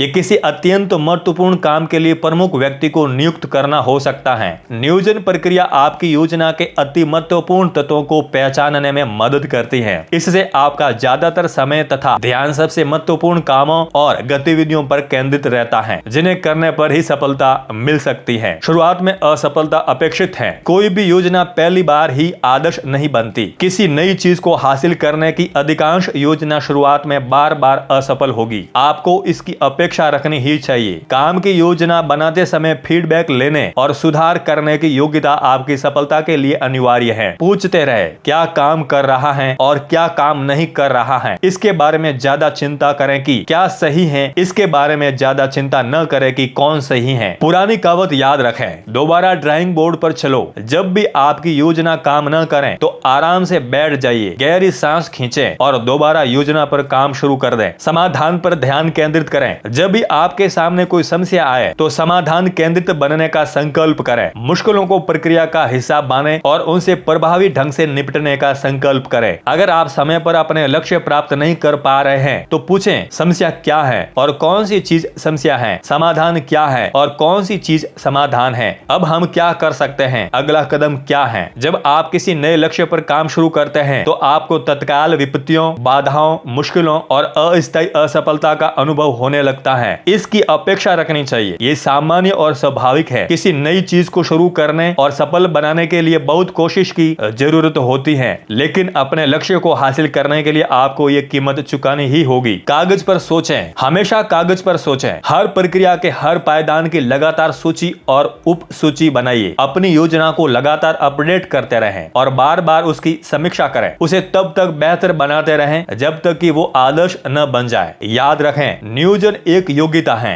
क्योंकि ये एक योग्यता है इसलिए इसे पूरी तरह सीखा जा सकता है। अपने लक्ष्य की ओर सोचने, योजना बनाने, व्यवस्थित करने और कर्म शुरू करने की आपकी योग्यता अंततः आपको अपने क्षेत्र के शीर्ष 10% लोगों में पहुंचा देगी, लेकिन इसमें समय लगता है। किसी मल्टीटास्क लक्ष्य को हासिल करने के लिए कागज पर सोचने का एक तरीका है प्रोजेक्ट प्लानिंग शीट बनाना। इस तरह आप अपने लक्ष्य और उसे हासिल करने के लिए आवश्यक कदमों की साकार छवि बना लेते हैं। इससे नियोजन प्रक्रिया की शक्तियों और कमजोरियों के प्रति आपकी आंखें खुलने में बड़ी मदद मिलेगी। Project planning model. Project planning में आप सबसे ऊपर ये लिखते हैं कि प्रोजेक्ट को पूरा करने के लिए आपके हिसाब से कितने दिन, सप्ताह और महीने जरूरी है। अगर प्रोजेक्ट या लक्ष्य 12 महीने का है तो आप इस महीने से शुरू करके आगे के 12 महीने के नाम लिख लेते हैं। इससे आपको प्रोजेक्ट के लिए टाइमलाइन मिल जाती है। आप अंतिम लक्ष्य को हासिल करने के लिए आवश्यक सभी कामों की सूची बाएं हाथ के कॉलम में लिख लें, जिन्हें उचित क्रम में करना होगा। आपको सबसे पहले क्या शुरू करना होगा या सबसे पहले किस चीज को करने की जरूरत है, दूसरी चीज, और आगे भी इसी तरह। दाएं हाथ के कोने में नीचे स्पष्टता से लिख लें कि आपका अंतिम आदर्श परिणाम कैसा दिखेगा। आपका मनचा लक्ष्य जितना ज्यादा स्पष्ट होगा, आपके लिए उसे पाना उतना ही ज्यादा आसान होगा। अब आप किसी खास काम को पूरा करने के लिए आवश्यक समय तय करते हैं। इसके लिए आप आड़ी रेखाओं का प्रयोग कर सकते हैं। इनमें से कुछ काम साथ साथ किए जा सकते हैं और बाकी काम किसी दूसरे काम के पूरे होने के बाद ही हो सकते हैं। इन कामों में से कुछ उच्च प्राथमिकता के होंगे, बाकी निम्न प्राथमिकता के। लेकिन अब प्रोजेक्ट प्लानिंग शीट में आप अपने पूरे लक्ष्य को पूरी स्पष्टता से अपने सामने देख सकते हैं। जो व्यक्ति योजना के किसी हिस्से को पूरा करने के लिए जिम्मेदार है, उसे नियोजन की प्रक्रिया में शामिल करना चाहिए। ये मानना बहुत आम गलती है कि कोई खास काम जल्दी से और आसानी से पूरा किया जा सकता है। अक्सर सदमा इस जानकारी से लगता है कि सरल और आसान दिखने वाले काम को पूरा करने में दरअसल कई महीनों का समय लग जाएगा। आपकी योजना के किसी अत्यावश्यक हिस्से में समय की अड़चन आपको मजबूर कर सकती है कि आप अपनी योजना पूरी तरह बदल दें। मेरे एक मैनेजर ने हमारे सभी ग्राहकों को एक न्यूज लेटर भेजने का फैसला किया, जिसमें हमारे बिजनेस के एक नए विकास की जानकारी देने का प्रस्ताव था। उसने हमारे कॉमर्शियल डिजाइनर को फोन करके कहा कि वो न्यूज लेटर उसे सप्ताह के अंत तक चाहिए। उसे ये जानकर सदमा लगा कि प्रोफेशनल ढंग से लिखे गए, डिजाइन किए गए और प्रोड्यूस किए गए न्यूज लेटर को प्रिंट होने और मेल करने में 6 से 8 हफ्ते का समय लगता है और इसमें $2000 से ज्यादा की लागत आती है। प्रोजेक्ट तत्काल रोक दिया गया। नियोजन की प्रक्रिया शुरू करते वक्त आपकी सबसे बड़ी चिंता ये होनी चाहिए कि आप हर आवश्यक कदम को सटीकता से पहचान लें और ये जान लें कि योजना के हर चरण में ठीक ठीक कितना समय लगेगा। योजना बनाने और लक्ष्य को हासिल करने में आशावाद का एक समय होता है और यथार्थवाद का भी एक समय होता है। नियोजन प्रक्रिया के हर पायदान पर अपने साथ पूरी तरह ईमानदार रहे। कभी भी किस्मत पर भरोसा न करें। कभी भी किस्मत पर भरोसा न करें कि प्रकृति के नियम आपके लिए कुछ समय तक शिथिल हो जाए। कभी भी किस्मत पर भरोसा न करें कि प्रकृति के नियम आपके लिए कुछ समय तक शिथिल हो जाएंगे। संभावित अड़चनों को पहचानें। नियोजन की प्रक्रिया में दूसरी समस्याओं को सुलझाने के लिए आमतौर पर किसी एक प्रमुख समस्या को सुलझाना जरूरी होता है। आमतौर पर एक प्रमुख लक्ष्य हासिल करने के बाद ही दूसरे लक्ष्य हासिल हो सकते हैं। किसी एक अति आवश्यक तत्व को निपटाने के बाद ही योजना का कोई अन्य हिस्सा सफल हो सकता है। मिसाल के तौर पर कई कंपनियां हर चीज की विस्तृत योजना बनाने लगती हैं, बस वे आमदनी कमाने वाली प्रोफेशनल सेल्स प्रक्रिया को शामिल नहीं करती। कंपनी रणनीतिक नियोजन प्रक्रिया में संलग्न हो जाएगी, ऑफिस किराए या लीज पर ले लेगी, फर्नीचर खरीद लेगी, उत्पादन या सेवा के लिए आवश्यक कंप्यूटर और मशीनें लगा लेगी, प्रकाशकीय और बिजनेस स्टाफ नियुक्त कर लेगी, अकाउंट बुक्स बना लेगी और विज्ञापन देने लगेगी। लेकिन पहले दर्जे की सेलिंग प्रक्रिया स्थापित ही नहीं की गई। परिणाम सेल्स आमदनी के बिना कुछ महीनों या हफ्तों में ही कंपनी की प्रगति ठप हो जाएगी। .com एक्सप्लोजन के .bomb में बदलने का कारण काफी हद तक यही था। आवश्यक परिणाम तय करें। वे कौन से अति आवश्यक परिणाम हैं जिन्हें अपने अंतिम लक्ष्य को हासिल करने के लिए आपको रास्ते के हर कदम पर पाना होगा। आप उनकी योजना कैसे बना सकते हैं, उन्हें प्राथमिकता के क्रम में कैसे जमा सकते हैं और ये सुनिश्चित कैसे कर सकते हैं कि वे समय पर पूरे हो जाए। अगर चीजें गड़बड़ हो जाए तो आपकी क्या योजना है। अगर लक्ष्य की राह में आपके अति आवश्यक उद्देश्यों को हासिल करने में उम्मीद से ज्यादा समय लगता है और ज्यादा लागत आती है तो आप क्या करेंगे। आपकी आपातकालीन योजना क्या है। आपने ये पंक्ति जरूर सुनी होगी, बड़े जहाज की तरह बड़ी जिंदगी को भी एक ही उम्मीद या रस्सी से कभी नहीं बांधना चाहिए। नियोजन सफलता की कुंजी है। अच्छी खबर यह है कि नियोजन के काम से ही लक्ष्य हासिल करने की पूरी प्रक्रिया सुधर जाती है और सुचारू बन जाती है। आप शुरू करने से पहले जितनी सावधानी से और जितनी ज्यादा बार योजना बनाते हैं, पूरी नियोजन प्रक्रिया उतनी ही बेहतर बन जाएगी। आप नियोजन में जितने बेहतर बनेंगे, योजना बनाने के उतने ही ज्यादा विचारों और अवसरों को आकर्षित करेंगे तथा उतनी ही ज्यादा बड़ी और बेहतर चीजें हासिल करेंगे। ठीक ठीक फैसला कर लें कि आप चाहते क्या हैं, इसकी योजना बना लें और फिर उस योजना पर अमल कर दें। यही व्यक्तिगत प्रभावकारिता और उच्च उपलब्धि की कुंजी है। ये योग्यता सीखी जा सकती हैं और आप इनमें माहिर बन सकते हैं। कुछ ही समय में आप अपनी जिंदगी या बिजनेस का कायाकल्प कर सकते हैं, अपनी सेल्स या मुनाफे को दुगना कर सकते हैं, अपने लक्ष्य हासिल कर सकते हैं और अपनी वास्तविक संभावना तक पहुंच सकते हैं। कार्य योजना बनाइए। नंबर 1, आपको अपना लक्ष्य हासिल करने के लिए कौन सी चीजें करनी होगी। दिमाग में आने वाली हर चीज की सूची बनाइए, कुछ भी न छोड़ें। नंबर 2, अपनी सूची के कामों को प्राथमिकता के क्रम में जमा लें। सबसे महत्वपूर्ण महत्वपूर्ण काम या गतिविधि कौन सी है, दूसरे सबसे महत्वपूर्ण काम, और आगे भी इसी तरह। नंबर 3, सूची को क्रम में जमा लें। कौन सी चीज सबसे पहले करनी है और कौन सी बाद में। नंबर 4, तय करें कि लक्ष्य हासिल करने या काम पूरा करने में आपका कितना समय और पैसा लगेगा। क्या आपके पास सफलता के लिए आवश्यक समय और संसाधन हैं। नंबर 5, नियमित रूप से योजना पर नजर डालते रहें, इसकी समीक्षा करते रहें और इसमें फेरबदल करते रहें, खास तौर पर जब आपको नई जानकारी मिले या चीजें आपकी उम्मीद के मुताबिक न हो रही हो। जरूरत पड़ने पर योजना में परिवर्तन करने के लिए तैयार रहें। चैप्टर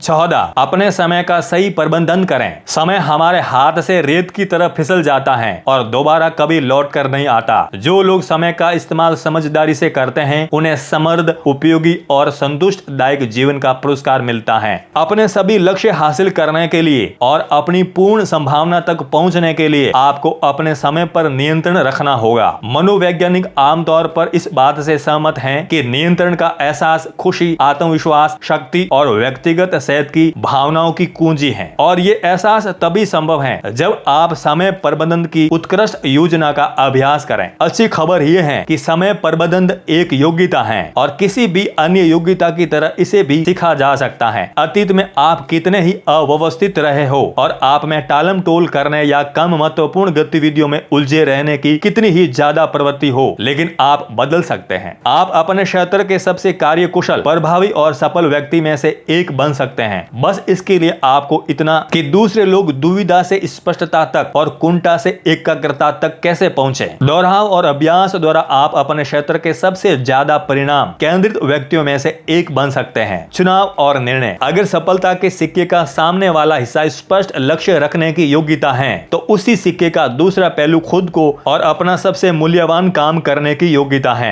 हर दिन, हर मिनट आपके चुनावों और निर्णयों ने इस पल तक आपका पूरा जीवन बनाया है। किसी भी तरह से जिंदगी को बदलने या बेहतर बनाने के लिए आपको नए चुनाव करने होंगे और नए निर्णय लेने होंगे, जो इस बात के तालमेल में होने चाहिए कि आप सचमुच कौन हैं और आप दरअसल चाहते क्या हैं। आपके लिए समय प्रबंधन का शुरुआती बिंदु यह है कि आप अपने लक्ष्य तय कर लें और फिर उन्हें प्राथमिकता और महत्व के क्रम में जमा लें। आपको हर पल एकदम स्पष्ट होना चाहिए कि उस वक्त आपके लिए सबसे ज्यादा महत्वपूर्ण क्या है। किसी पल ये कोई व्यवसायिक, वित्तीय या कैरियर संबंधी लक्ष्य हो सकता है। बाद में ये पारिवारिक या संबंधों का लक्ष्य हो सकता है। किसी अन्य अवसर पर यह सेहत या फिटनेस का लक्ष्य हो सकता है। हर मामले में आपको अपनी सर्वोच्च प्राथमिकता पर राइफल से निशाना साधना चाहिए। आपको मशीन गन नहीं चलानी चाहिए, जो कि एक ही समय में बहुत सारी चीजें करने की कोशिश में अंधाधुंध फायरिंग करती है। करने के लिए सही काम। आध्यात्मिक गुरु और दार्शनिक पीटर आउस्पेस्की से एक बार एक विद्यार्थी ने पूछा, मुझे ये कैसे पता चलेगा कि मेरे करने के लिए सही काम क्या है। आउस्पेस्की का जवाब था, अगर तुम मुझे अपना लक्ष्य बता दो तो मैं तुम्हें बता सकता हूँ कि तुम्हारे करने के लिए सही काम क्या है। ये एक महत्वपूर्ण नीति कथा है। कौन सा काम सही है या गलत, अधिक महत्वपूर्ण है या कम महत्वपूर्ण है, उच्च प्राथमिकता का है या कम प्राथमिकता का है। ये एक महत्वपूर्ण नीति कथा है। कौन सा काम सही है या गलत, अधिक महत्वपूर्ण है या कम महत्वपूर्ण, उच्च प्राथमिकता का है या कम प्राथमिकता का। ये आप सिर्फ इसी तरीके से तय कर सकते हैं कि खास पल में आपका लक्ष्य क्या है। उस बिंदु के बाद अपनी सारी गतिविधियों को ए या बी गतिविधियों में विभाजित कर सकते हैं। एक गतिविधि वो क्रिया है जो आपको अपने लक्ष्य की ओर आगे बढ़ाती है। जितनी तेजी से और सीधे हो उतना ही बेहतर है। बी गतिविधि वो होती है जो आपको महत्वपूर्ण लक्ष्य की ओर आगे नहीं बढ़ाती है। बुद्धि की भूमिका। जीवन और काम में सफलता के मूल कारण क्या है, ये तय करने के लिए हजारों लोगों के गैलप इंटरव्यू लिए गए। इसमें बुद्धि के महत्व का बार बार जिक्र हुआ, लेकिन जब शोधकर्ताओं ने बुद्धि की परिभाषा पर जोर डाला तो उन्हें एक दिलचस्प जवाब मिला। बुद्धि को ऊंचे IQ या स्कूल के अच्छे ग्रेड के रूप में परिभाषित नहीं किया गया था। इसके बजाय बुद्धि को अमूमन काम करने के तरीके के रूप में परिभाषित किया गया था। अगर आप बुद्धिमत्तापूर्ण ढंग से काम करते हैं तो आप बुद्धिमान हैं। अगर आप मूर्खतापूर्ण ढंग से काम करते हैं तो आप मूर्ख हैं। भले ही आपको कैसी भी डिग्री मिले हो, भले ही आपको कैसे भी ग्रेड मिले हो या आपके पास ढेर सारी डिग्रियां हो, और परिभाषा के अनुसार काम करने का बुद्धिमत्तापूर्ण तरीका क्या है। आपके काम आपके निर्धारित लक्ष्य हासिल करने के तालमेल में हो। हर बार जब आप कोई काम ऐसा करते हैं जो आपको अपेक्षित लक्ष्य के करीब पहुंचाता है तो आप बुद्धिमत्तापूर्ण ढंग से काम कर रहे हैं।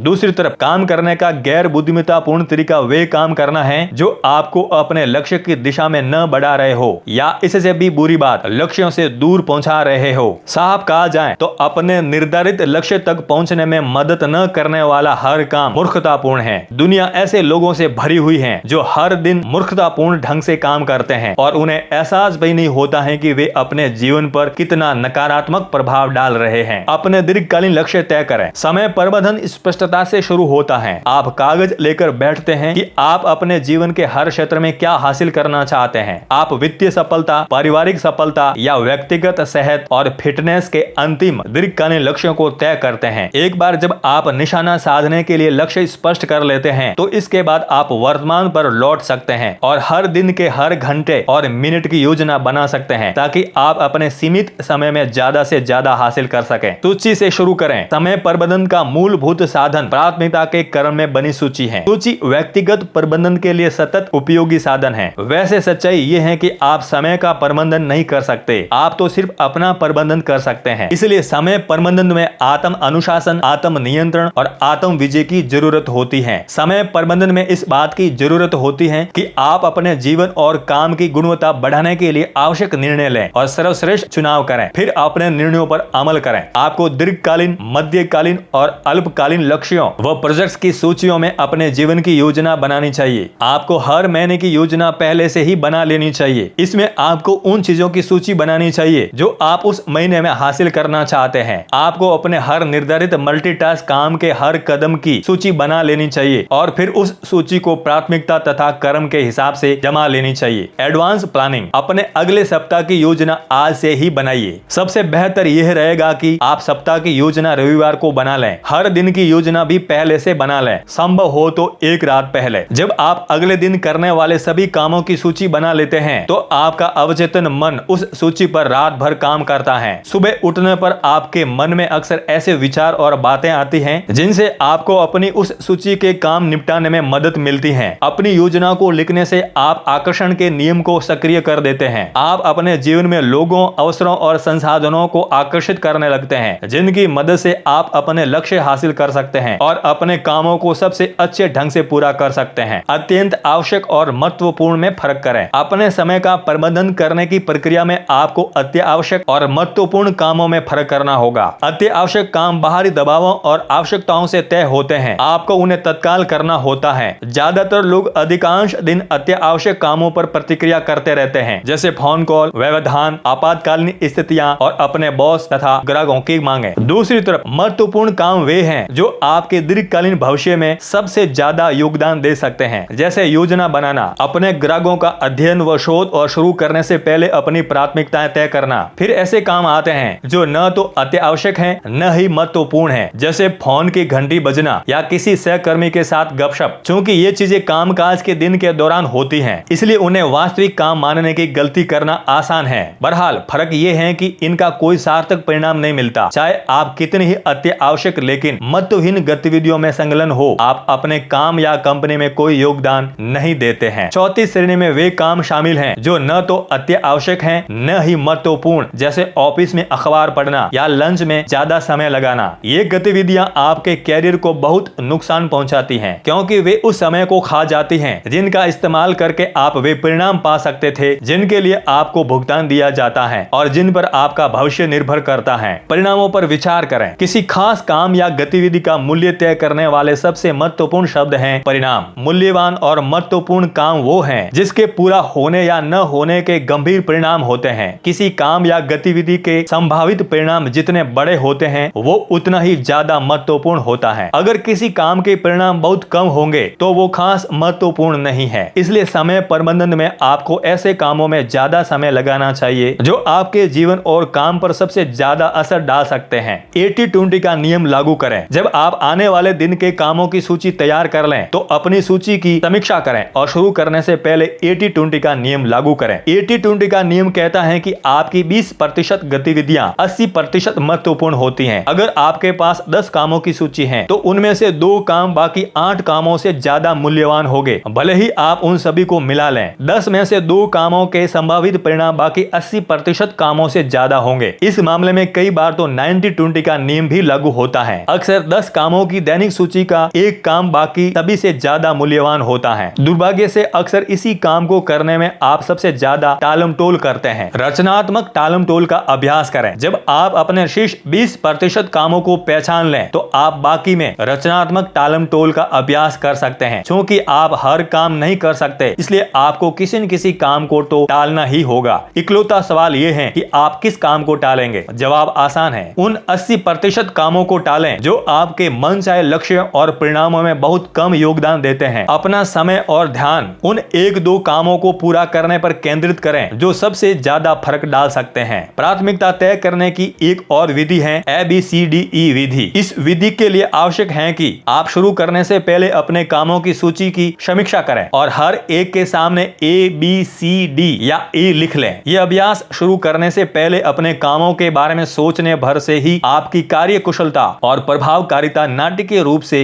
बढ़ जाएगी। ए वो काम है जो बहुत महत्वपूर्ण है। इसके पूरे होने या न होने के गंभीर परिणाम होते हैं। इसे करने या न करने का आपके परिणामों और सफलता पर काफी असर पड़ सकता है। आपको हमेशा सबसे पहले ए काम करने चाहिए। अगर आपके पास एक से ज्यादा ए काम है तो उन्हें प्राथमिकता के क्रम में A1, A2, A3 आदि में जमा लें। ये करने के बाद अपने A1 काम को शुरू करने और पूरा करने में अपनी सारी ऊर्जा केंद्रित कर लें। बी काम वो है जिसे आपको करना चाहिए। इसके होने या न होने के चुटपुट परिणाम होते हैं। मिसाल के तौर पर दोस्त को फोन करने, सहकर्मियों के साथ लंच करने या ईमेल चेक करने का काम इस श्रेणी में आता है। इसे करने या न करने से थोड़ी असुविधा हो सकती है, लेकिन आपके जीवन पर इसके परिणाम गौण ही होंगे। सी काम वो है जिसे करना अच्छा तो लगता है लेकिन इसके कोई परिणाम नहीं होते हैं। एक और कप कॉफी पीना, सहकर्मी के साथ गपशप करना, अखबार पढ़ना और दिन में शॉपिंग करने जाना सी कामों की श्रेणी में आते हैं। आप उन्हें करते हैं या नहीं, इसका आपके जीवन या काम पर कोई असर नहीं पड़ता। नियम ये है, जब तक ए श्रेणी का काम अधूरा पड़ा हो तब तक बी श्रेणी का काम कभी न करें। जब तक बी श्रेणी का काम अधूरा पड़ा हो तब तक सी श्रेणी का काम कभी न करें। दिन भर ए श्रेणी के कामों पर ध्यान केंद्रित रखें। डी श्रेणी का काम वो होता है जिसे आप किसी दूसरे को सौंप सकते हैं। नियम ये है कि जो भी चीज दूसरे को सौंपी जा सकती है उसे सौंप दें ताकि आपके पास ए श्रेणी के कामों के लिए ज्यादा समय रहे। वे काम जो जीवन और कामकाज में आपकी सफलता और खुशी को सबसे ज्यादा तय करते हैं। ई श्रेणी का काम वो है जिसे आप पूरी तरह से छोड़ सकते हैं। वे पुरानी गतिविधियां हो सकती हैं जो आज आपके सबसे महत्वपूर्ण लक्ष्य की उपलब्धि के लिए जरा भी महत्वपूर्ण नहीं है। आप दिन या सप्ताह में जो भी करते हैं उसका ज्यादातर हिस्सा खत्म किया जा सकता है और इसका जरा भी असर नहीं पड़ता। बहिष्कृत विकल्प का नियम, आप चुनने के लिए हमेशा स्वतंत्र हैं। हर घंटे हर मिनट आप ये चुनाव करते हैं कि आप क्या करेंगे और क्या नहीं। इसी से आपकी पूरी जिंदगी बनती है। बहिष्कृत विकल्प का नियम कहता है कि एक चीज करना यानी कोई दूसरी चीज न करना। जब भी आप कोई काम शुरू करते हैं तो आप चेतन या अवचेतन रूप से कोई दूसरा काम न करने का फैसला कर रहे हैं जिसे आप उस पल कर सकते हैं। आप कौन सा काम पहले करें, कौन सा दूसरे क्रम पर करें और कौन सा बिल्कुल न करें। इस संदर्भ में समझदारी से चुनाव करने की योग्यता ही आपके पूरे जीवन को तय करती है। सबसे मूल्यवान काम चुनें। सफल ऊंची आमदनी वाले लोग आमतौर पर असफल कम तनख्वाह वाले लोगों से ज्यादा बुद्धिमान या कुशल नहीं होते। उनके बीच मुख्य अंतर ये होता है कि सफल लोग हमेशा ज्यादा मूल्यवान काम करते हैं, असफल लोग हमेशा कम मूल्यवान कामों में अपना समय बर्बाद करते हैं। आप हमेशा चुनाव करने के लिए स्वतंत्र होते हैं। आप हमेशा ये चुनने के लिए स्वतंत्र होते हैं कि आप कौन सा काम ज्यादा करें या कौन सा काम कम। आपके चुनाव ही अंततः आपके साथ होने वाली हर चीज को तय करते हैं। एक ही बार में काम निपटाने का अभ्यास करें। एक बार में काम निपटाना समय और व्यक्तिगत प्रबंधन की बड़ी सशक्त तकनीक है। इसका मतलब यह है कि अपना एक काम चुनने के बाद आप उस काम को शुरू कर दें और पूरी एकाग्रता और एकल मानसिकता से उस पर तब तक काम करते रहें जब तक कि वो 100% पूरा न हो जाए। बिना किसी भटकाव या व्यवधान को खुद को एकाग्र बनाने के लिए अनुशासित करें। अगर आपका ध्यान भटक रहा है या आप ब्रेक लेने के लिए ललचा रहे हैं या टालमटोल करने की इच्छा जाग रही है तो बार बार ये दोहरा कर खुद को प्रेरित करें। दोबारा काम पर लौटो, दोबारा काम पर लौटो, दोबारा काम पर लौटो। फिर उस काम को पूर्णता तक पहुंचाने की अपनी कोशिशों को बढ़ा दें। थॉमस एडिसन ने एक बार लिखा था, मेरी सफलता में इस गुण ने सबसे ज्यादा योगदान दिया कि मुझ में लगातार बिना रुके एक ही चीज पर काम करने की योग्यता थी। आपको भी इसी सिद्धांत पर अमल करना चाहिए। काल पिंड उत्पन्न करें। अपने दिन की योजना पहले से बना लें और कार्य समय के 30, 60 और 90 मिनट के काल पिंड तय कर लें। ये ऐसे कालखंड हैं जिनमें आप बिना व्यवधान या रुकावट के अपने सबसे महत्वपूर्ण काम कर सकते हैं। ये पिंड किसी भी बड़े महत्वपूर्ण काम काम को पूरा करने के लिए अनिवार्य है। कार्य समय के लंबे कालपिंड बनाने का एक तरीका सुबह जल्दी उठकर किसी बड़े काम, प्रोजेक्ट या प्रस्ताव पर लगातार बिना रुके काम करना है। कई बार आप रात को या वीकेंड पर भी कालपिंड तय कर सकते हैं, लेकिन सच तो ये है कि सभी महत्वपूर्ण कामों में जिनके गंभीर संभावित परिणाम होते हैं, एकाग्रता, केंद्रित समय और ऊर्जा के बड़े टुकड़ों की जरूरत होती है। अर्ल नाइटिंगेल ने एक बार कहा था, मनुष्य की हर महान उपलब्धि से पहले अक्सर कई साल के एकाग्र प्रयास की एक लंबी अवधि रही है। खुद को पटरी पर रखें। हर दिन काम शुरू करने से पहले और दिन भर आपको ये 5 सवाल पूछने और बार बार इनका जवाब देने की जरूरत होती है। इनमें से पहला सवाल है, मुझे नौकरी पर क्यों रखा गया है? आपको कौन सी चीज हासिल करने के लिए नौकरी पर रखा गया है? अगर आपके बॉस आपसे ये पूछें, हम आपको तनख्वाह क्यों देते हैं, तो आपका जवाब क्या होगा? सच्चाई यह है कि आपको कुछ खास परिणाम हासिल करने के लिए नौकरी पर रखा गया है, जिसका आपके संगठन के लिए आर्थिक मूल्य होता है और आपके 20% कामों से आपका 80% मूल्य तय होता है। आमतौर पर आपको पता होना चाहिए कि आपको नौकरी पर क्यों रखा गया है और फिर आपको दिन भर अपना समय और ध्यान उन्हीं कामों पर केंद्रित करना चाहिए जिनका आपके बिजनेस या संगठन पर सबसे ज्यादा फर्क पड़े। ज्यादा मूल्यवान गतिविधियों पर ध्यान केंद्रित करें। आपको खुद से दिन भर दूसरा सवाल ये पूछना चाहिए, मेरी सबसे ज्यादा मूल्यवान गतिविधियां कौन सी हैं? ये गतिविधियां हैं जिनमें आपकी कंपनी या कैरियर संबंधी गुणों, योग्यताओं, अनुभवों और कुशलताओं का सर्वोच्च और सर्वश्रेष्ठ इस्तेमाल होता है। वे कौन सी चीज है? अगर जवाबों के बारे में आपको जरा सी भी शंका हो तो अपने बॉस से पूछें कि उनके हिसाब से आपकी सबसे ज्यादा मूल्यवान गतिविधि क्या है। जवाब जो भी हो,